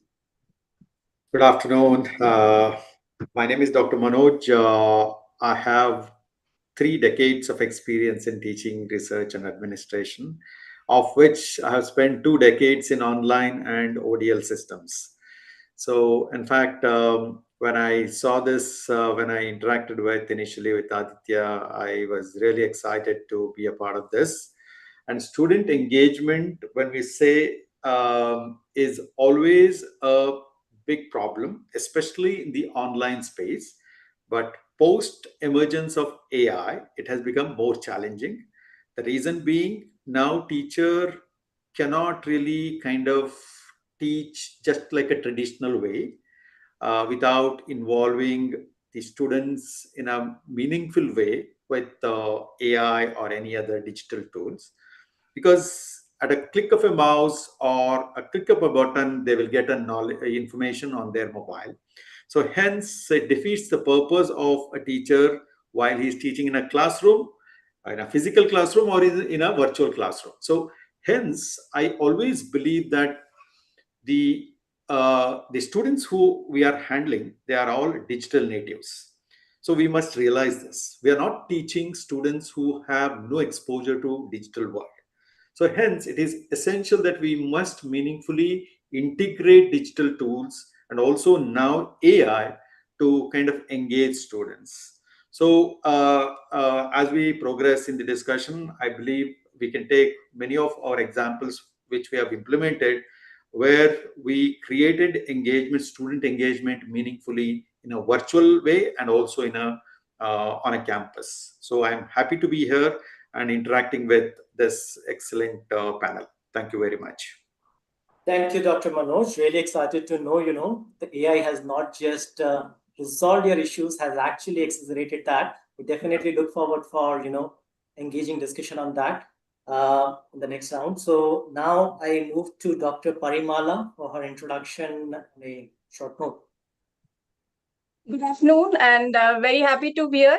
Also very happy to see some of the known faces in the online space with whom I keep talking on a regular basis. I'm Dr. Parimala Veluvali. I'm the Director, Symbiosis School for Online and Digital Learning. We serve as the Center for Distance and Online Education of Symbiosis International University. I actually come from the academic field. I've been a faculty for so many years teaching in the classrooms. But over the past 5 years, I've been deeply involved as a director in curating and delivering programs online. And student engagement is what I strongly feel about, because I come from a conventional learning environment and I had to bring in the same experience to the students in the virtual digital platforms. So happy to be here. And what I'm going to share with you today is some of my lived experiences of how we could actually bring in engagement levels in our students, and we could see the results coming in, the outcomes being achieved. So very happy to share my thoughts as we progress in this panel discussion. I'm very glad that we're having this conversation, because there's a misconception that people normally have is online education is all about giving the learners access to very engaging content and the learning happens automatically. That's exactly not true. And I'm sure all the colleagues here who are actually implementing online programs will agree with me that the learner engagement is not about your screen presence or how actively are you consuming the learning content. It's more cognitive in nature and has a lot of emotional and experiences that students are going to carry. So I'll be happy to share some of the experiences that we have implemented with very remarkable results. I will give an opening remark here saying that when student is enrolling in an online program, while they are choosing it for the flexibility and the self-paced manner in which they're able to complete the program, what actually contributes to the success is the kind of experience that they're getting. And here student engagement plays a very critical role. In fact, the learners want to have the same kind of experience that we may probably be giving to a student in a regular on-campus kind of an environment. They're actually looking for that. And if we're able to give that, that will translate into higher success and engagement in any online program. Thank you. Thank you, Dr. Phagwara. Really valid points. Of course, the online education offers students to take participations across, not just country, across the world. And then in this scenario, they remain engaged with their peers, with their instructors, or with the academic institution. That would be really exciting to know in the further section of this particular discussion. So with this, I now move to Dr. Shurud for his introduction and the opening remarks, please.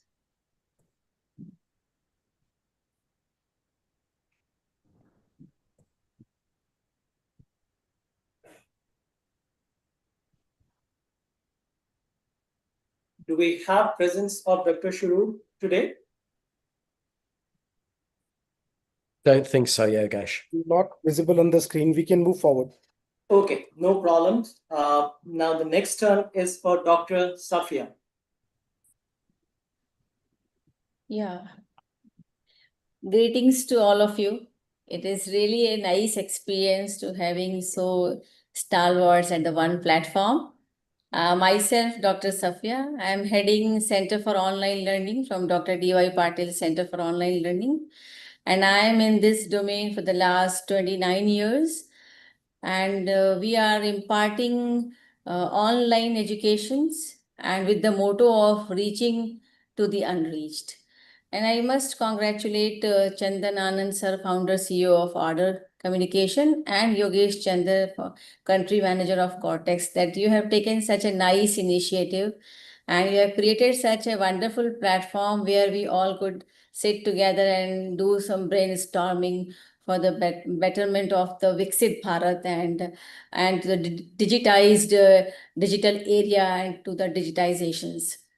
So, going through the discussion points which I was hearing from my learned colleagues, what I can share that what practically we are doing in the digital area related to the basically of student engagement.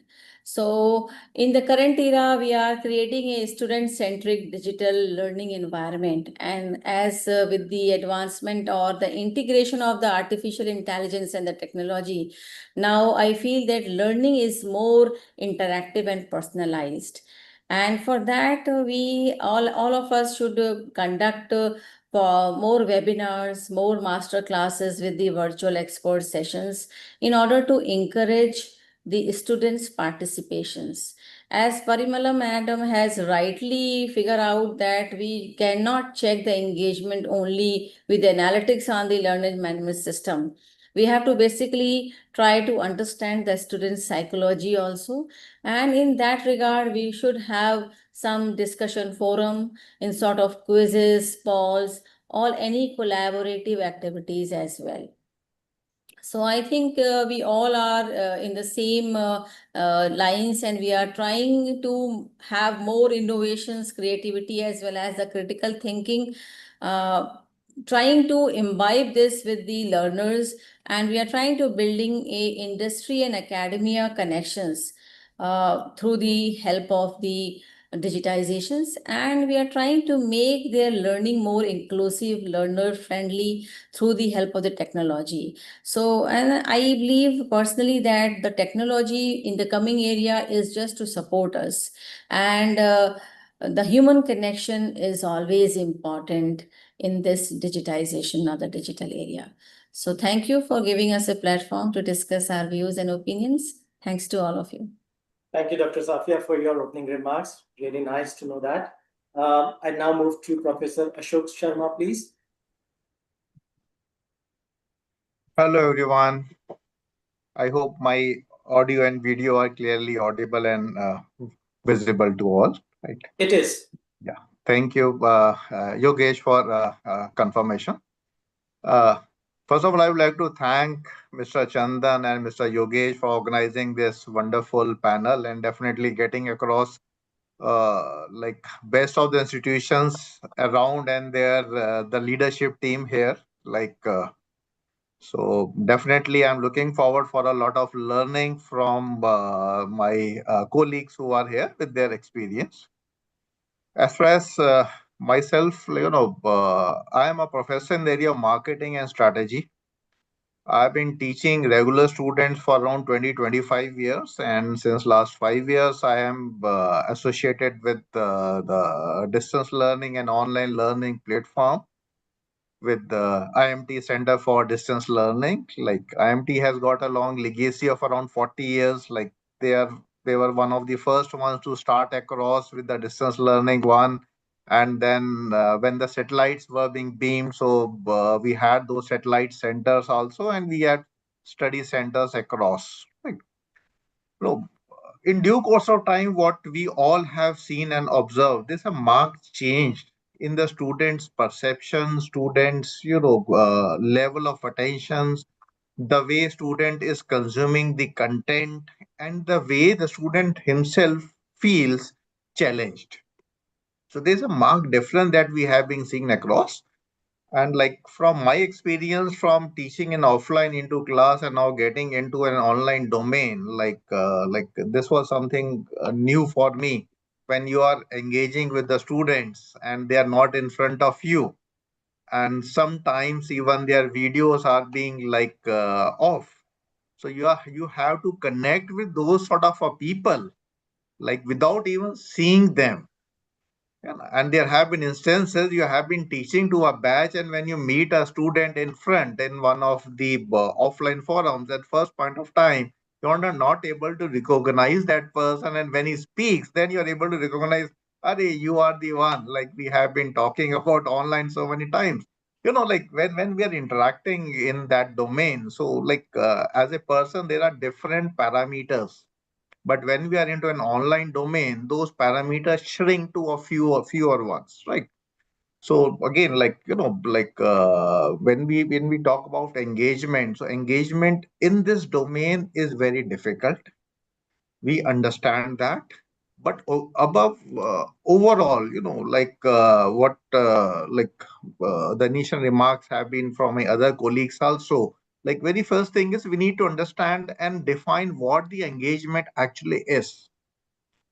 Now, definitely it's not those traditional matrices or the data sets or the data pointers that already we are having, whether it is attendance, whether it is their marks, and there are so many things. But the engagement is something else. Now, so this is what, a lot of innovation is coming across and playing across in this domain. Now, today, it has to be that sort of a curiosity that the student needs to develop in himself. Until unless he is having that curiosity, he would not be able to get into that collaborative mode. There would not be the perspective, that as a student that we expect he need to be developing within himself. We need to get him to that level so that he can critically analyze the things and create a meaning out of those. So that I feel is something which more so our engagement platform and the way that we conduct across the things across is moving around. There are so many sources of information nowadays. But more important to that is that whether he is able to create or understand that what sort of a transformation those information is going to bring that into his personality.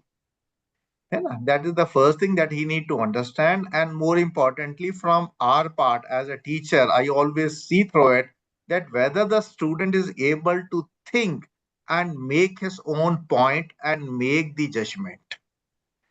If as an outcome we are able to attain that, so I think like we have done some sort of a contribution to the learners and to their career and overall to the entire country.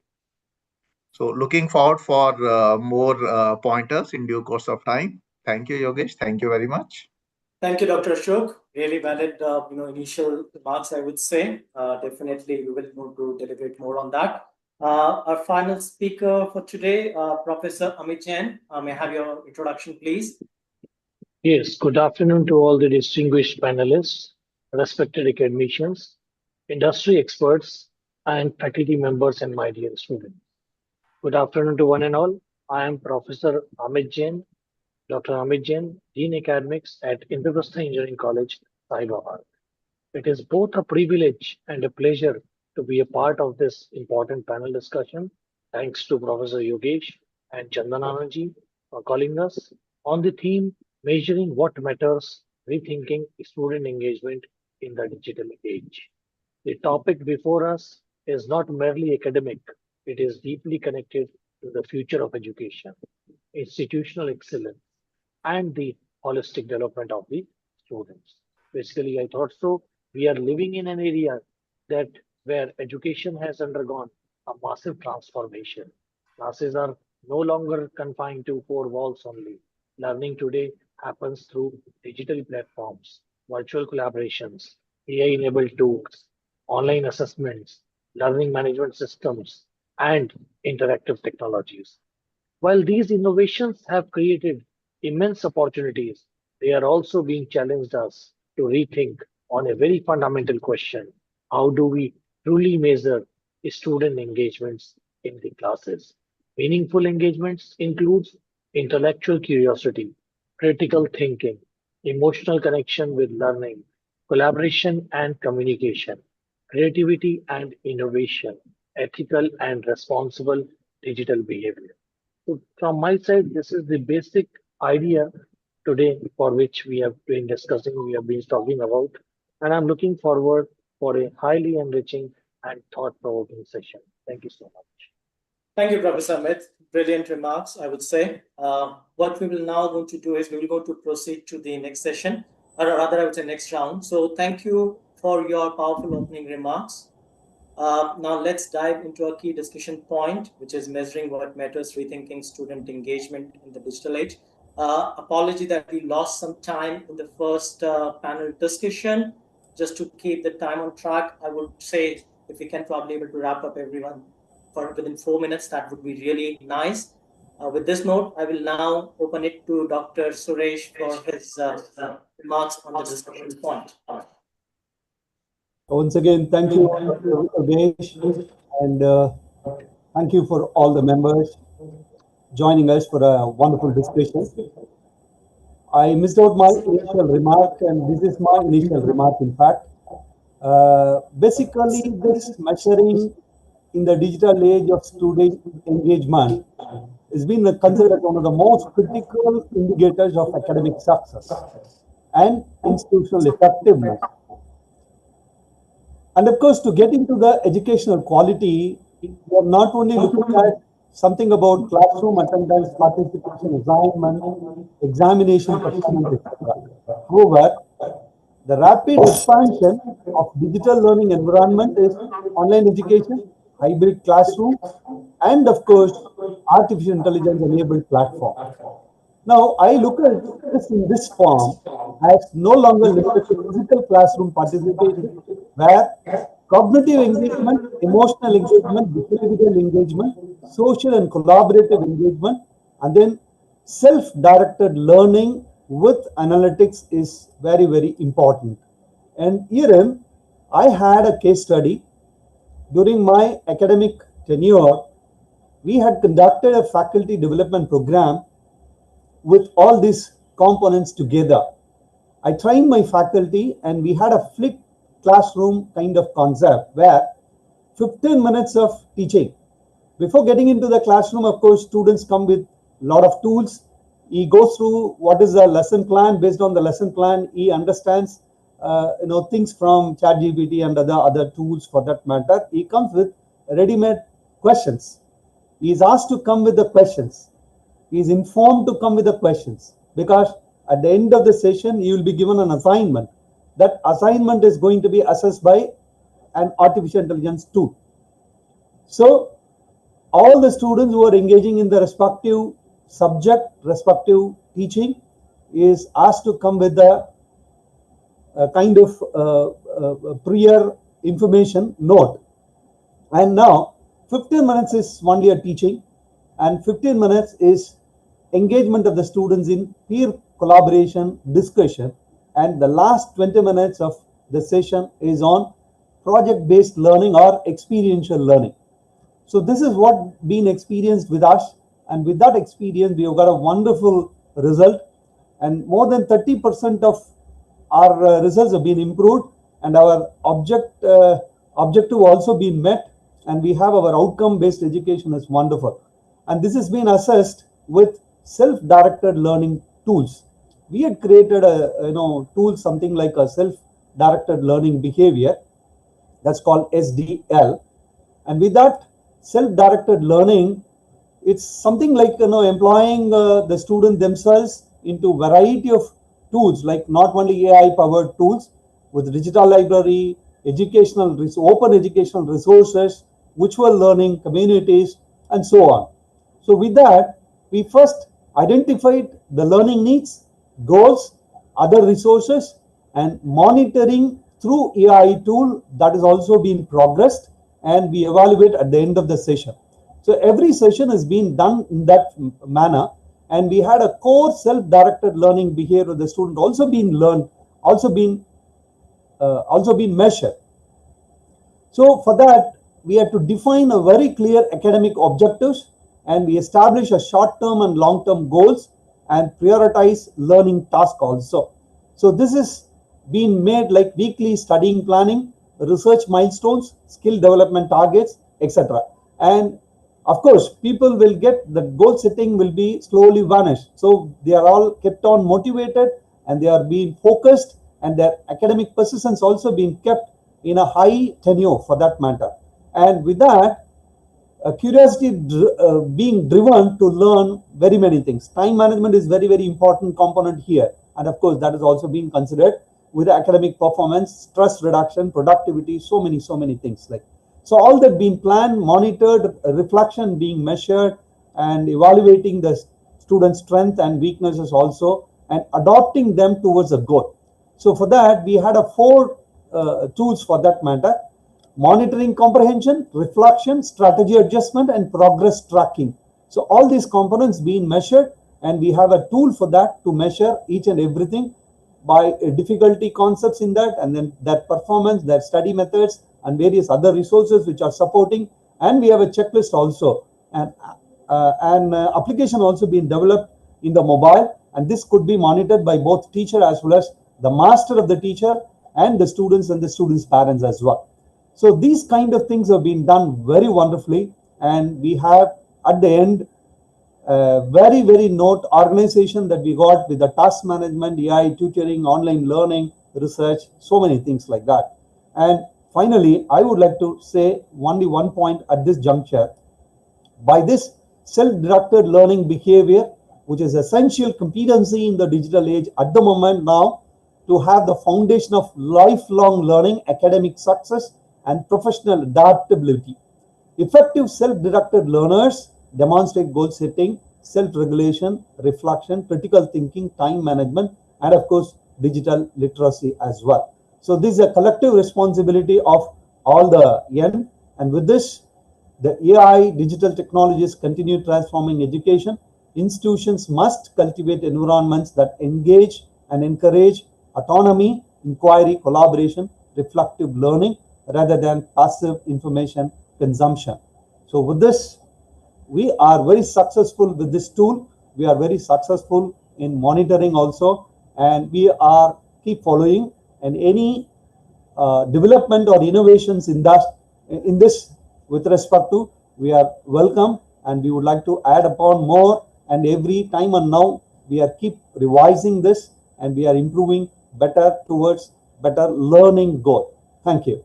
Thank you very much. Thank you, Dr. Suresh. Really nice to know the learning practices, or I would say the blend of teaching and technology which has been applied in your institution. Now I'd like to move forward to Dr. Muralidhar for his views.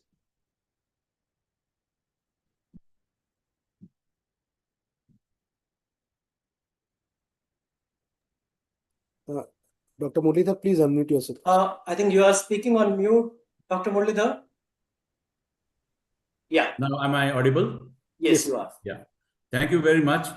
What I just realized is that most of the colleagues here are on 100% online mode experts.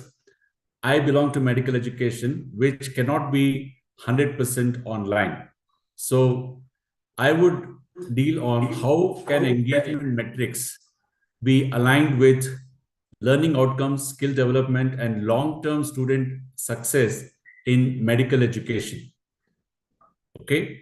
So as Madam Seema said, traditionally, engagement has been often measured through simplistic indicators such as attendance, login frequency, participation counts, or assignment completion rates. However, these metrics frequently capture only activity than learning. See, engagement is a two-way business. We may engage the students, but whether the students are engaged with us is what matters. Especially in medical field, the student may attend every lecture, yet may remain intellectually disengaged. I have seen in Manipal, we have kept a prize for 100% attendance, but the students who have got the prize not necessarily were among the top. Again, another interesting fact is those who are among the top were not necessarily very good professionals or doctors.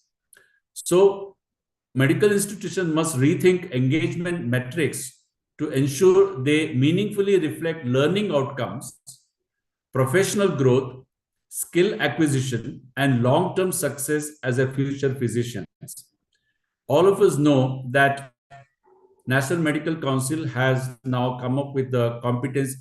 Is my video on? Because I'm not seeing. We can see you. We can hear you properly. Is my video on? Yeah. Yes. Yeah. Okay. Yeah. All right. Thank you. So, National Medical Council has come up with the competency-based medical education. So, accordingly, our engagement matrices have to be slightly different. In medicine, engagement is multidimensional. It should not be viewed merely as behavioral participation, but as a combination of cognitive engagement. What I mean by that is critical thinking capacity of the student, clinical reasoning, deep learning. Now, how do we assess that? We have to develop new tools to assess that. Because so far, what online education can assess is whether the student has logged in, how long he has stayed in the session, whether he has attended, whether he has submitted the assignments. But that does not really tell me whether he has understood the subject, whether he has developed the capacity of reasoning. Also, as a doctor, we need emotional engagement. That is, how much empathy he has, whether his professional identity is intact. Behavioral engagement, that is, how he participates in the clinical discussion, preparation, and collaboration with the colleagues, because it's a teamwork. Medical doctors are to be team members. How effective he is in that. And then there is reflective engagement. That is whether there is self-awareness, ethical thinking, lifelong learning. One of the important ingredients in National Medical Council is that the doctor should be a lifelong learner. And the science is changing so fast, whether we have prepared him for that. And then finally, professional engagement. Is he equipped with accountability? patient-centeredness. So meaningful metrics should therefore evaluate the quality and the impact of engagement rather than simply activity that he has been involved in. So they should include medical knowledge, that's the bottom line, whether he has acquired enough knowledge, that can be easily assessed. That's the easiest one. But whether he has developed clinical reasoning, of course, nowadays there are methods to identify that. Whether he has got good communication skill. Now, the current practice is we have exams where we have Viva, where we ask him questions and he can answer. We ask him, how do you break a bad news? How do you break a death in the family? So this will tell us how he communicates well with the patients. Also, professionalism. We ask him the situations where his professionalism, his ethical engagement is tested. Whether he can be a team worker. We give him assignments where he has to solve it with the team members. Ethical decision making and leadership. That is another important ingredient of an Indian medical graduate. He should be a leader in the community. And as I said, finally, lifelong learning. So in conclusion, engagement metrics in medical education must evolve beyond simplistic measures of attendance and online activity. There should be meaningful engagement, and that should be aligned with learning outcomes, clinical skill development, reflective growth, professional identity formation, collaboration, and long-term success as a compassionate physician. So I would conclude by saying, ultimately, the most valuable engagement metric may not be how active was the student, but rather how deeply did the student learn, grow, reflect, collaborate, and develop into a capable humane physician. That is the true measure of success in medical education, according to me. Thank you, Dr. Moderator, for reflecting your thoughts, especially around engagement in the medical education. Of course, I mean, these are the people those who will go out, serve the, the society as medical practitioners and others. So really, thank you for the thoughts on this. I now move to Dr. Seema Mahajan for her views and reflection, please. Thank you so much, Yogesh. And first, I must on a lighter side say, Dr. Muralidhar, I have spent 30 years in NMIMS. And I'm a very passionate professor, teacher, creator. When I see SMIMS, it's my dream. I want to create a school of mine. It's Seema Mahajan Institute of Management Studies. So when you were talking, I was looking at it all the time. It was like my dream coming true.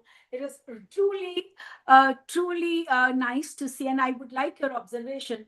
I think most of them here as panelists are the people from online education, eminent people from there. Me and you deal with offline. I think I would just like to share when everybody was talking about this chaotic AI and what will happen and we will be replaced and the students are copying and students are sitting with a better answer than the professor in the class. I always start my session with one very simple case study. And I say that this is a case, this is a situation, which is a 4-liner. Now create an answer to your CEO tomorrow, because I deal with maximum management students. You're providing an answer to this problem to your CEO. 90% students copy from ChatGPT and they put it up. It's just little 1 or 2 lines here. Then my next takeaway is, this is a perfect way to tell your CEO that you're no longer needed. Your job is not required because you can be replaced by ChatGPT now. How will you enhance that and ensure that you're retained in that organization because of the value addition that you as an individual? So I think we hold a very strong responsibility. ChatGPT आएगा, सब लोग copy करेगा, वो same model आएगा. But am I going to be? Is there not something which is my personal touch? When my students come back to me after 30 years, when they touch my feet, they will say, ma'am, we remember this example in your class. So I think at NMIMS, something that we have experienced, we have practiced, I'm talking with purely reference to offline, sitting in the classroom. We we have moved away from passive learning to participative learning. And we are doing it effectively. There is rigorous orientation program for the faculty happening every now and then to ensure that they work more on critical thinking, they work on articulation, they work on value addition. So we are forcing our teaching towards questioning, towards applying, towards debating, towards improving, and towards creating, altogether a new concept. So we have incorporated in our learning case-based discussions, simulations, live problem solving, innovation challenges, and peer collaborations. AI should become a partner, not a shortcut, is what we are focusing on. Second component that we are working very strongly at NMIMS is personalized learning pathways. AI allows institutions to recognize that every student learns differently. Now, I have that data where it is very clearly visible that top 10, next 10, next 10 are working. So we can identify learning gaps as teachers, as faculty, very strongly using the tools. We can customize our pace and content with it. We can recommend each student a different skill pathway. That is what makes me special, because I'm able to identify student A, student B, student C with the tools that are available to me. And that's what creates Seema Margin as an identity, because I'm emerging out as somebody who's recognizing what that skill set is required. Provide personalized feedback. When I talk to student and student sees relevance in what I'm talking, student will find it very interactive. Whichever tools comes in, I'm not scared, because when I am relevant, when I'm talking sense, when I'm creating content, student is definitely going to value it. I think we are blessed. In this country, we have the best students. Students who would love to question, students who would love to analyze, students who are very hardworking, because pehle din se they start fighting. There are 200 seats in senior KG and the child has to quote a poem to get into that school. So from day one, we inculcate in them the whole concept of competition, whole concept of getting a seat, whole concept of being competitive. They are very good.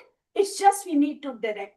We have third step that we have taken is make learning outcome oriented and real world connected studies. So all teachers, they are forced to take, I would not say forced, they are oriented to take industry projects. They are oriented to inject into their classrooms entrepreneurial thinking.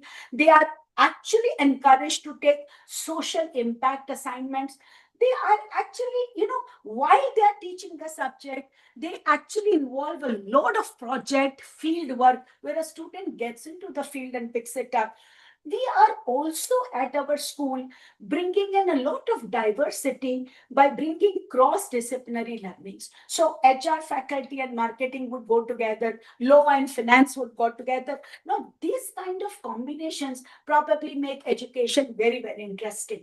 We are also creating, fourth point that we are creating at NMIMS is we are developing ourselves, we as teachers, as coaches, mentors, facilitators, and career guides. We are actually creating a very deep sense of belongingness. We are becoming mentors so that students start trusting what we are talking. So student remains involved when they experience something like this. So ironically, in an AI era, human connection becomes very important, but human connection which is relevant. We also encourage co-creation. It is no longer now one-way teaching. So you need to co-create. You need to bring inclusivity. You need to encourage student body to participate. So we are getting into now very strongly into peer teaching, into research, collaborative research, innovation labs. We are setting student-led communities. We're actually having a very strong mechanism where every 15 days we take student feedback. And trust me, I as a dean or as a director go to the classrooms and I take feedback, which is categorically put up and sent to the faculty that, look, this is where your student is standing. When student feels I am heard, a student definitely likes to give a very creative feedback, and that creative feedback, if it is taken seriously by the faculty, probably the classrooms can be superbly engaged. We have also gone into gamifying and energized learning, which means we have today's learners, they strongly respond to interactive. So we have kind of created engagement which becomes immersive. Lastly, what we have done is we have balanced digital intensity with well-being. So we're talking continuously, harping on that continuous screen exposure. You need to look at, you need to be on the ground, you need to have experiential learning, you need to actually, we are continuously sensitizing our students. So some of social interactions, we send them to feel. So in short, if I have to summarize, what we are doing, AI is something which will have no control. It will, for every day, it will expand. See how we are having Corona, this whole disease taught us. I never thought that I could have a faculty sitting in Thunderbird in US can teach my class. I never thought till this whole problem happened. And now I have 7 visiting faculty teaching all over from various places, best schools in the country. So this is inevitable. This is going to happen.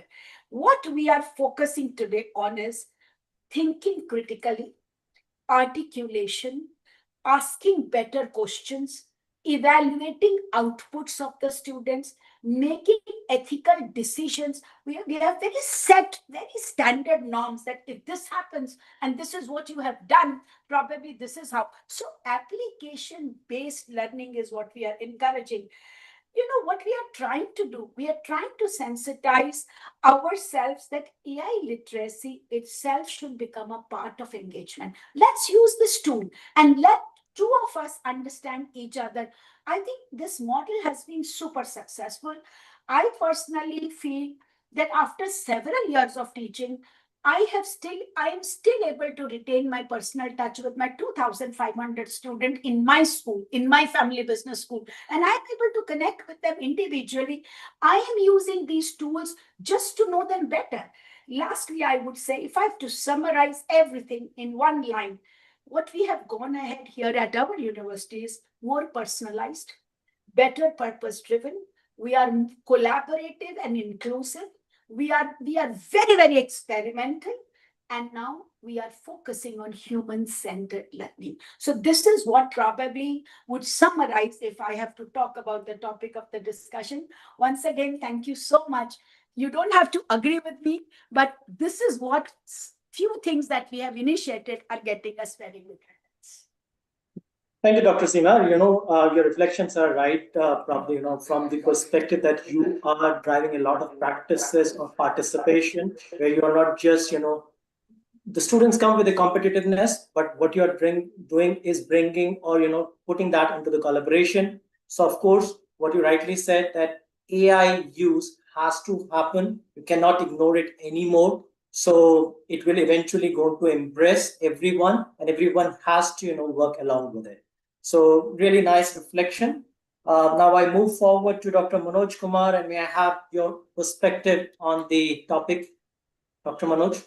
Thank you. I think Dr. Seema has said all about it. Thank you so much, Dr. Seema. In fact, what we are striving to do now is to create wow moments for students, because the student engagement happens only when you create wow moments. So you imagine your, the school days and the college days, you still feel that, hey, I had a teacher who used to teach in a way that, there was a pin drop silence, right? The art of storytelling. So it's essentially how we create engagement is because of the touch points where we can bring in some storytelling elements where the AI is going to play a significant role. So we have suitably integrated this into our teaching learning. One of the areas which I want to kind of highlight here is that how many of us now think of giving assignments in the form of prompt? I'll give a prompt to my students and ask them to go and interact with AI and then come back and tell me the answer that they got and then make a presentation. So similarly, let's say I'm teaching the concept, let's say 2 companies EBITDA, one company is facing a EBITDA loss and another company is consistently making the positive EBITDA, but they are in the same sector. Can I give a prompt to a student, go and interact with AI, come back and suggest a solution to a company which is consistently making loss on the EBITDA? So what I'm trying to say is, it's a time that we should kind of integrate AI suitably to create engagement, because students, they don't want to kind of listen to a very dry lectures of 1 hour because of, again, the attention span, because the attention span is reducing. So how do we create engagement? It's only by creating stories. It's not just create content, the lectures, and put this up on the LMS and then ask them to watch it. It's not that. It's the activities that you build, or overall, I would say the learning design. The learning design is very important because there are touch points. When you take online learning itself, you have to take content. If the content is engaging, then the students will show interest. It arouse interest among students to engage with the content. Similarly, if your assignments are challenging, it will actually arouse their interest. They will engage with the assignment. So essentially, to create engagement, you have to create those wow moments through your learning resources. This is where now today's teachers should be AI literate.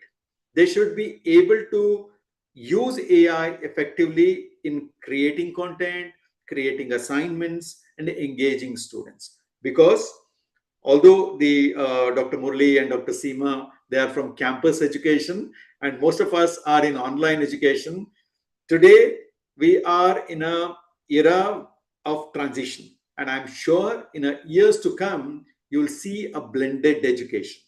The 50% of the learning will happen in online mode and 50% will happen in campus mode, because most of the content-based learning may happen in online and most of the psychomotor skill-based the learning happens in a campus mode. So today or tomorrow, we must shift to online learning, and it is essential that we must use AI to kind of integrate into every step in the learning journey, because students are expecting this. But the question here is, are our teachers ready to change their pedagogy and integrating with integration of AI? This is the question which remains with us. And this is where I believe we must, as an administrator, we must put our effort to educate our teachers and make them AI literate. So what we are doing at Manipal Academy of Higher Education is, we have completely digitally transformed. Even campus, we are using LMS. Every teacher is using learning management system to create content, to assess learners. And recently, we have implemented 5 agentic AI. So now we are in the moving direction of implementing 50 agentic AI. These agentic AI will create the nudges, because today students disengage from the learning because nobody is there to nudge them, right? Because the faculty are so burdened with research and other aspects. We need technology to take care of this, somebody to remind them of the academic requirements. So this is where I think technology is going to play a significant role, and agentic AI is playing a very important role in future to kind of including, I'm talking about the chat bots. The bots are also kind of will be used and integrated suitably into the teaching learning process. So we are in the transition. So both administrators and the faculty members should align to the requirement of the digital natives, and hence the adoption of AI has become inevitable. This is what I wanted to kind of convey at this point in time.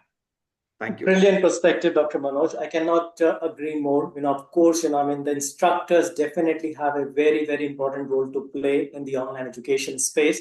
And what you said about the wow moment, which is absolutely critical, students will find it, they will carry on, and then learn better. Absolutely. I just wanted to say one line. Of course, within the Kortext, we are doing, as I said in the beginning, we are doing a lot of innovation. The tools are personalized. We have multiple personas for instructors, for students, so that not only a resource which has been adopted, at an institution is only working for one persona. So of course, definitely completely agree with you. Nothing more than that, but I'm sure over a period of time, everyone will educate themselves on the AI usage. And, as I said, keep on saying they will embrace it. Thank you. Thank you very much once again. I now move to Dr. Parimala to have her reflection, please. Yeah, I think we're discussing about redefining student engagement and whether attendance is really an indicator. I strongly feel that attendance is not an indicator of student engagement, whether we are teaching in the conventional classroom mode or for that matter in the online mode. A student may always log into the class and be completely disengaged cognitively or emotionally. So we are thinking beyond attendance. Of course, when we talk about an online program, it requires that we monitor the student engagement, because unlike a conventional classroom, there is nothing like an attendance mandate for the student. We cannot say that there's 75% attendance which is required for you to attend the live classes. So activity needs to be monitored on the LMS.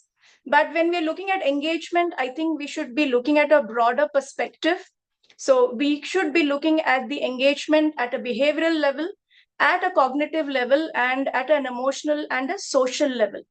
I totally agree with some of my peers when they say that we really need to create some kind of movements for them where they feel belonged and engaged.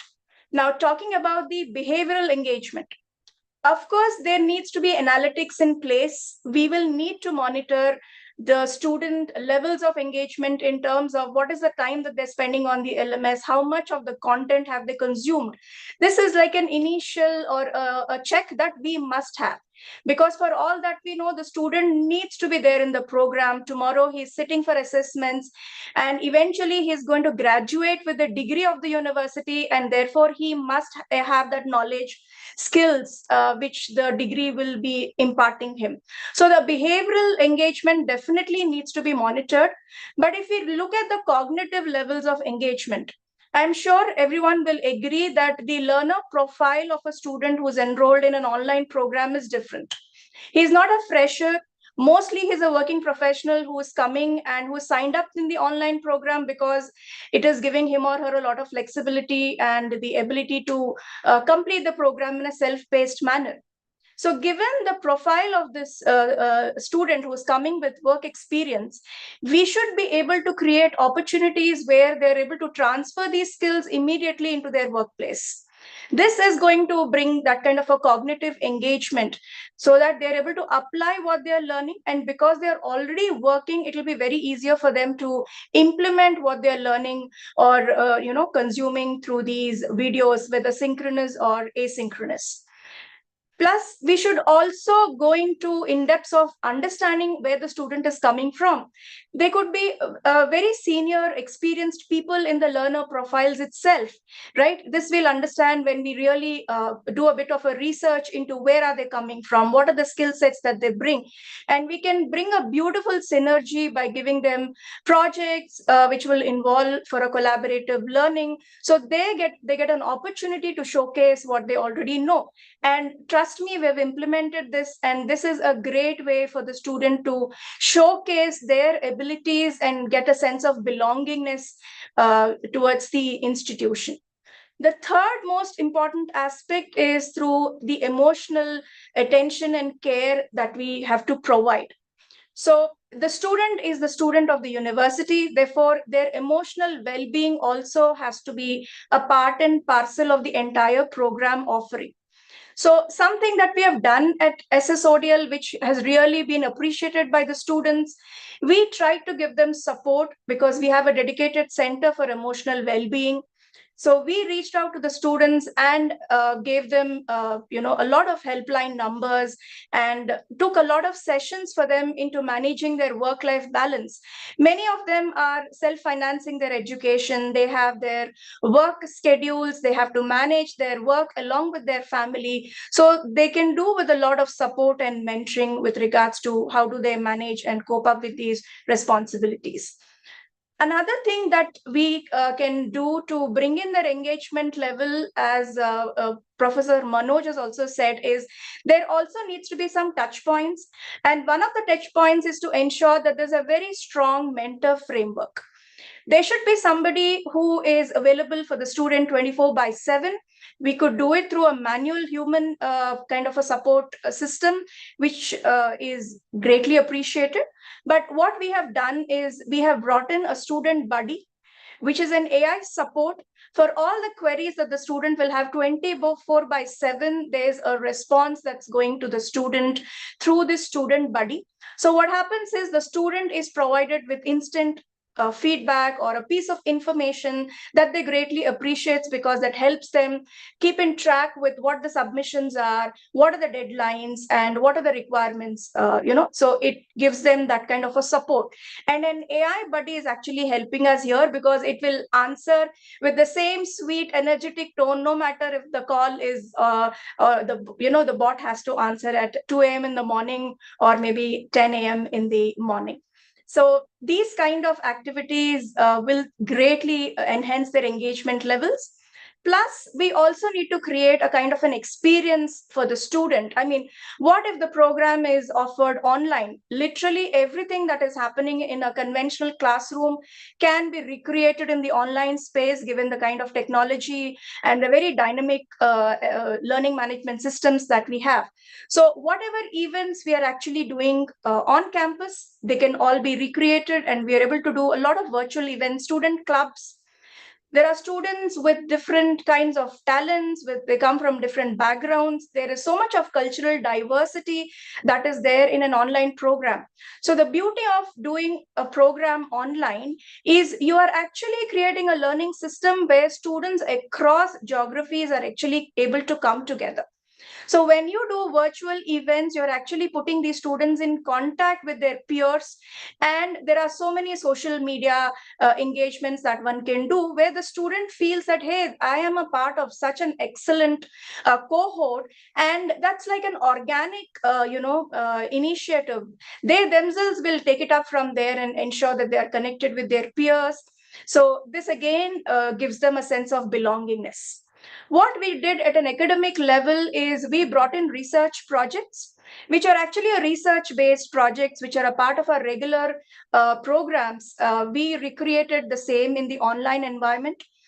And we made the students undertake these research projects. We gave them a research guide for their handholding. And at the end of it, we also evaluated them through a Viva. Now, how did this help us? The learner was aware about the academic rigor of the program. So he knew that he has to put in so many hours into this kind of a research. And he knows that there is somebody who he can reach out for any kind of help with regards to shaping the research paper. And we had a student research conference where they could showcase their papers, get some accolades for the excellent work that they have done. So this again creates a sense of an atmosphere where the student feels this is a great way where I can get some visibility, I can showcase my work. And when there is an evaluation assessed to it, there's also a seriousness that comes into the work, and you're able to see the students speak. So it's a wonderful opportunity to have this kind of a virtual engagement, because otherwise you really don't know who your online student is. You could be anyone. We really don't know how much engaged are they with the program. But if you create the program structure in such a manner that you are making engagement a part and parcel of your academic delivery, then it sort of gives them the experience. At the same time, it also ensures that the rigor of the program is maintained. And finally, the student graduates with a very rich learning experience as well as with academic knowledge. I think for now, I think these are my thoughts on how engagement can be, a brilliant exercise even in an online program. Thank you, Dr. Parimala. Brilliant thoughts, I must say. Especially when you said that the students come with a different persona. Not only they are just students, they are working professionals as well. So, of course, the activities or the engagement you are driving is phenomenal. So, thank you for this. I'll now move to the next speaker, Dr. Safia, please.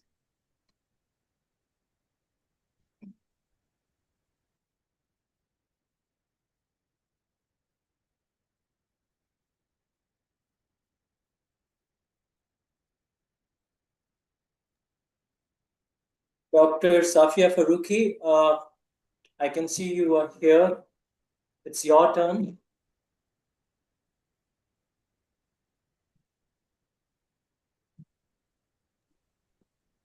Safia ma'am, can you please on your video and audio?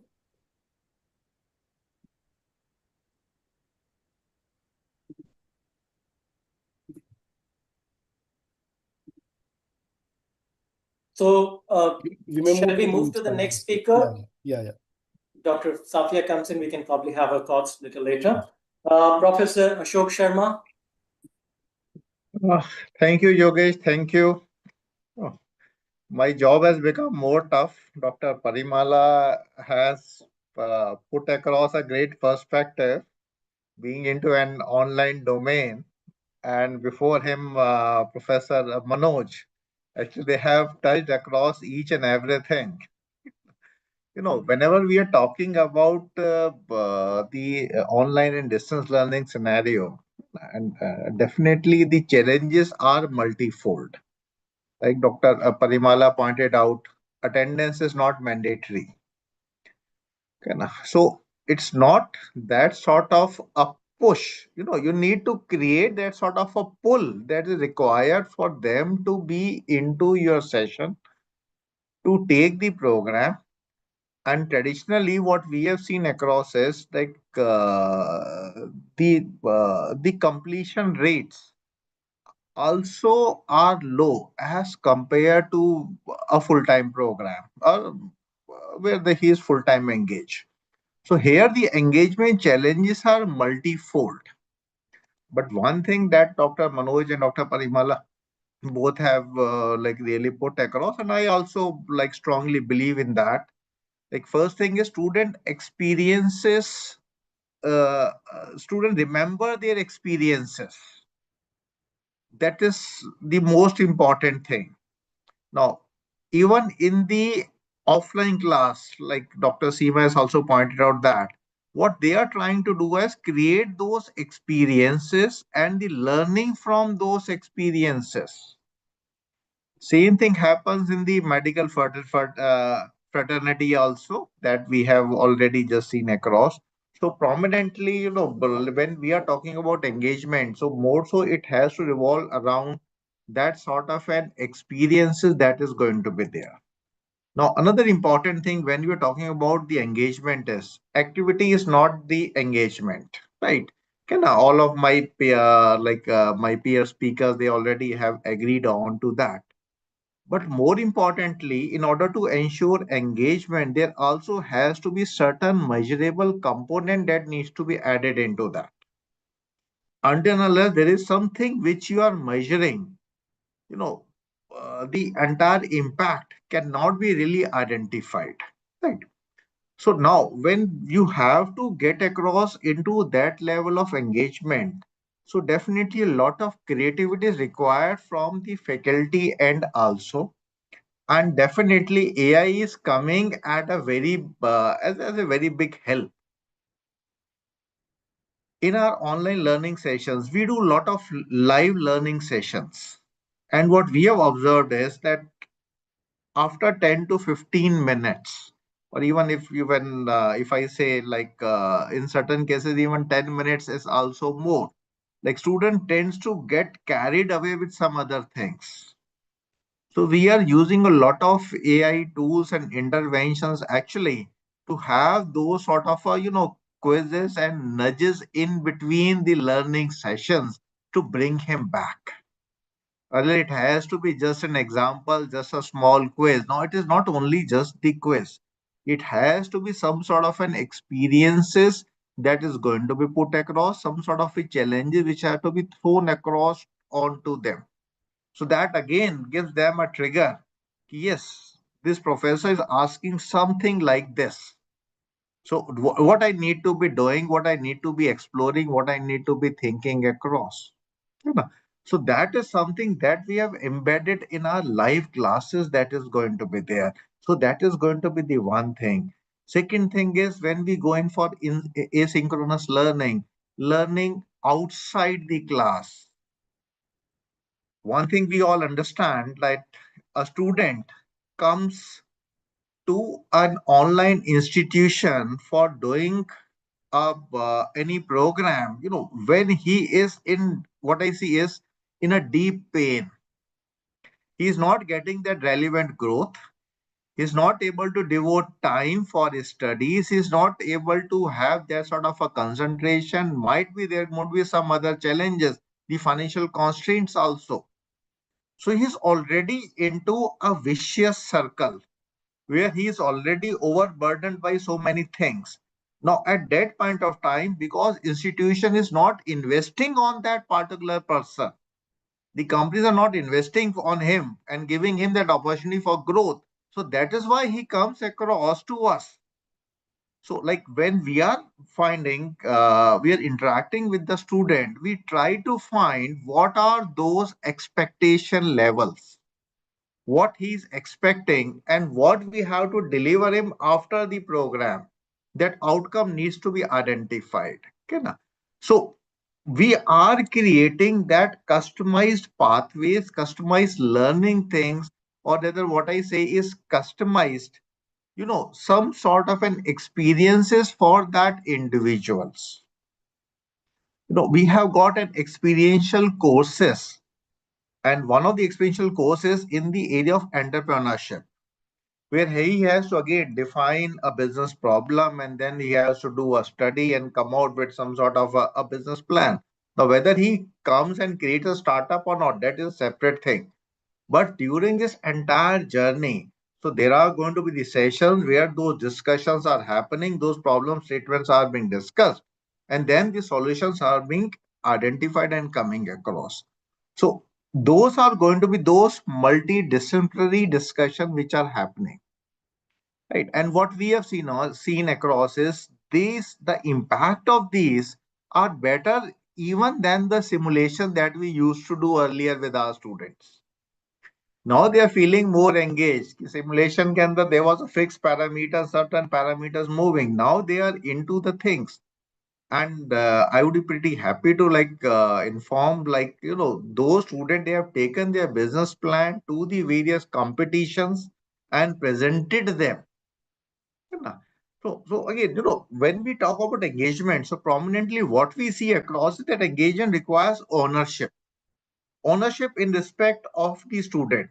So somewhere down the line, that ownership needs to be created and it has to be driven by the student itself, right? So now we're not emphasizing a lot on those written assignments and everything. We're emphasizing more so on the, the video assignment and the video experiences that they can create and then they can put across onto our LMS. So they discuss among themselves, they come out with the various perspectives on the various issues, and then they record, put across their video, the recording across onto the LMSs.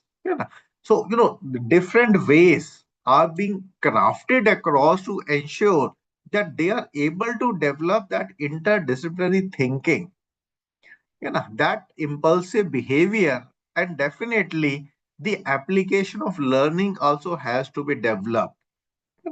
We are using, definitely the AI to help them in terms of their mental well-being. Like Dr. Parimal also pointed out that, like we already have seen those stress levels are very high. What we are having is an Adugini, our LMS and our bot, we are naming it like that. So that Adugini, you put across your problem and you're going to find a solution coming out of it. So different way, different modes, but ultimately the objective is the same. That means there has to be that hand holding which is required at critical moment of time, which can lead to the ownership in the learner, and then learner would be able to comprehend the themes. In today's scenario, like we are considering that we are not just delivering him the information, we are actually delivering him, or rather creating that meaningful learning experiences. And for that, there has to be that pathways, the individual pathway that needs to be created. what we have observed that everybody gets motivated when the finish line is in sight. So there has to be those milestones that needs to be defined, and it gives them a pleasure that I have attained this milestone done, second milestone done, third milestone done, and now wow, I have completed this. Okay, so this is what we see across the wow moment coming from them, and then they come back to us. Sir, this is what I have done, and without your support and without your guidance, without that hand holding during those ups and downs which are happening, we would not be able to attain that. So that's sort of a pleasure when we see across and when we see the growth happening in their career, that brings a lot of delight to us. This is what our our entire objective is. So it is a community that we have actually created, a community of mentors, a community which is helping each other. A lot of applications are running around this community, so they themselves come around with the problems, with the cases, with the case letter. This is something we want to be discussed by the next level of learners, and we want to have their opinion coming out of it, and we welcome that. Through our LMS, we implement it, we get across those feedback, those videos and everything, and we put it across them. This is what the things are coming across. So I'm pretty sure, like this has helped us in creating that sort of an engagement level. So that's all from my side. Thank you, Professor Sharma. Really insightful thoughts on the engagement, especially in the online space. Of course, as I said, even to Dr. Parimala, students coming from different backgrounds and the profiles. So really thankful for it. We are running over time, so I would request the rest of the panelists to be a bit more precise. Sincere request. So now I move to Professor Amit Jain for his reflection. Thank you so much, Yogesh Chandraji. As educators and institutional leaders have already told something, and we must recognize that the technology itself is not the destination today, it is just a tool. The true objective of the education remains unchanged, nurturing responsible, competent, compassionate, and future-ready individuals. In this digital ecosystem, I can say that data analytics and AI-driven platforms are increasingly being used to monitor the student behaviors and the learning patterns. But these tools provide valuable insights only. We must ensure that the education does not become overly data centric at the cost of the human connections. Number can indicate activity, but they cannot always capture motivation, resilience, emotional well being, or personal growth. Hence, I can say that student engagement must be viewed through a balanced and holistic lens. The role of the faculty has also evolved significantly. Teachers today are not merely content deliverers, they are the mentors, they are the facilitators, motivators, and lifelong learning partners. In this digital age, human mentorship has become more and more essential. So, at the institutional level, we must continuously redesign the curriculums, adopt outcome-based learning practices, strengthen industry academia collaboration, integrate technology responsibly, and create mechanisms that generally listen to the student voices. So the future of education will not be defined only by advancing technologies, but by how effectively we can use these technologies to enhance human learning, creativity, ethics, and management. Let us move beyond measuring attendance and screen time and begin measuring inspiration, participation, transformation, and impact. So thank you so much. I'm looking forward for such discussions today. This is a good discussion. Thank you so much. Fantastic, Professor Jain. Really insightful. Do we have Dr. Safia here now?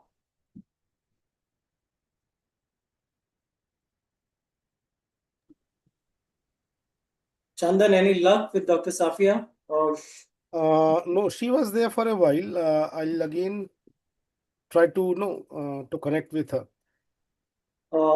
Yeah, that's I mean, she's the one who has been left. In case if there is no luck, then we can probably, because we are running over time. So, all right. So I think we can probably wrap this up. From my side, I mean, unfortunately, we do not have the, perspective of Dr. Safia on the engagement. All right. So before we wrap this up, I'd like to take a moment to thank our brilliant speakers for their insightful contribution, thoughtful perspective, and of course, the energy they brought to today's conversation. Your expertise has truly enriched this particular dialogue. I'd like to extend my gratitude to all the attendees and, of course, the media partner, ArdorComm Media, for organizing this virtual event. I must say there are a lot of takeaways from today's roundtable. Of course, these conversations won't just end here. We will encourage to continue the dialogue. Once again, I would say thank you for being part of this important conversation. Until next time, keep innovating, keep collaborating. I would say keep pushing the boundaries of what's possible with the use of technology. Thank you very much. Yes. Thank you, Yogesh. In fact, a wonderful moderation. Can we have a huge round of applause for ourselves, for everybody? Thank you, speakers. Thank you, Kortext, for helping us organize this event and the very important topic session, the newest technology and obviously artificial intelligence. In what way we all are, trying to integrate that in our curriculum. That was really important and very insightful talk came from all our eminent speakers. And good work, Yogesh, as a moderator, so that in such a small time, what best can you take out of these panel speakers is the beauty of a moderator. So this is what we have done. We'll and we are we are already connected in our close WhatsApp group. We'll continuing that group as our leadership group in our all future engagements and talk. And ArdorComm Media is a media organization who is encouraging the academia to share their content with us. Any good thing which you have done in your capacity, your students, your faculty, or in organization wise, you please feel free to share that content with us as a press release. Our editorial team will evaluate it, and if they find it newsworthy content, we will publish that as a free media content on our social media and our website as well. So, and do follow the social media. Can you share us the link of this? Is it streamed live on YouTube? So it is streamed live on YouTube. We have shared the link, and also I would like to give me a minute. I will share that link in the group as well. Yeah, thank you, sir. In the group as well, and we will be sharing the video of that shortly. 1 minute.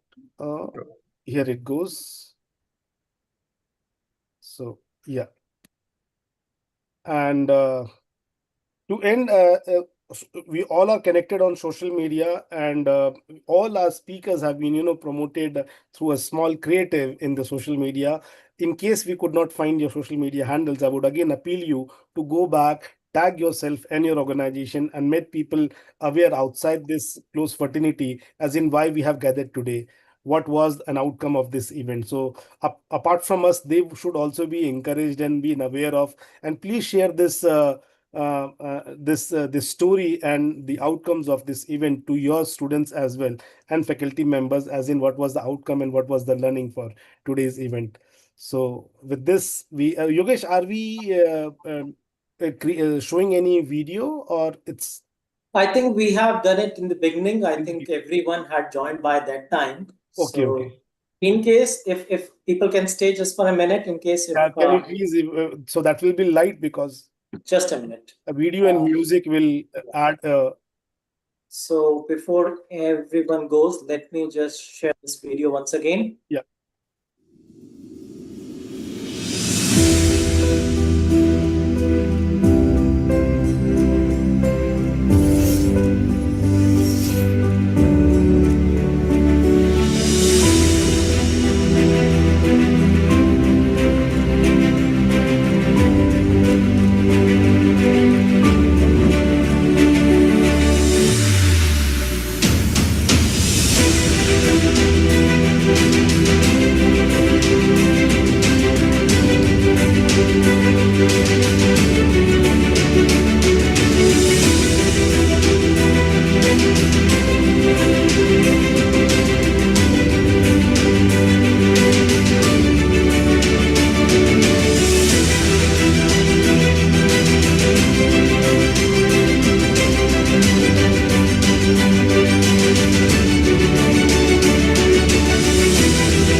Thank you, Yogesh, for sharing this again.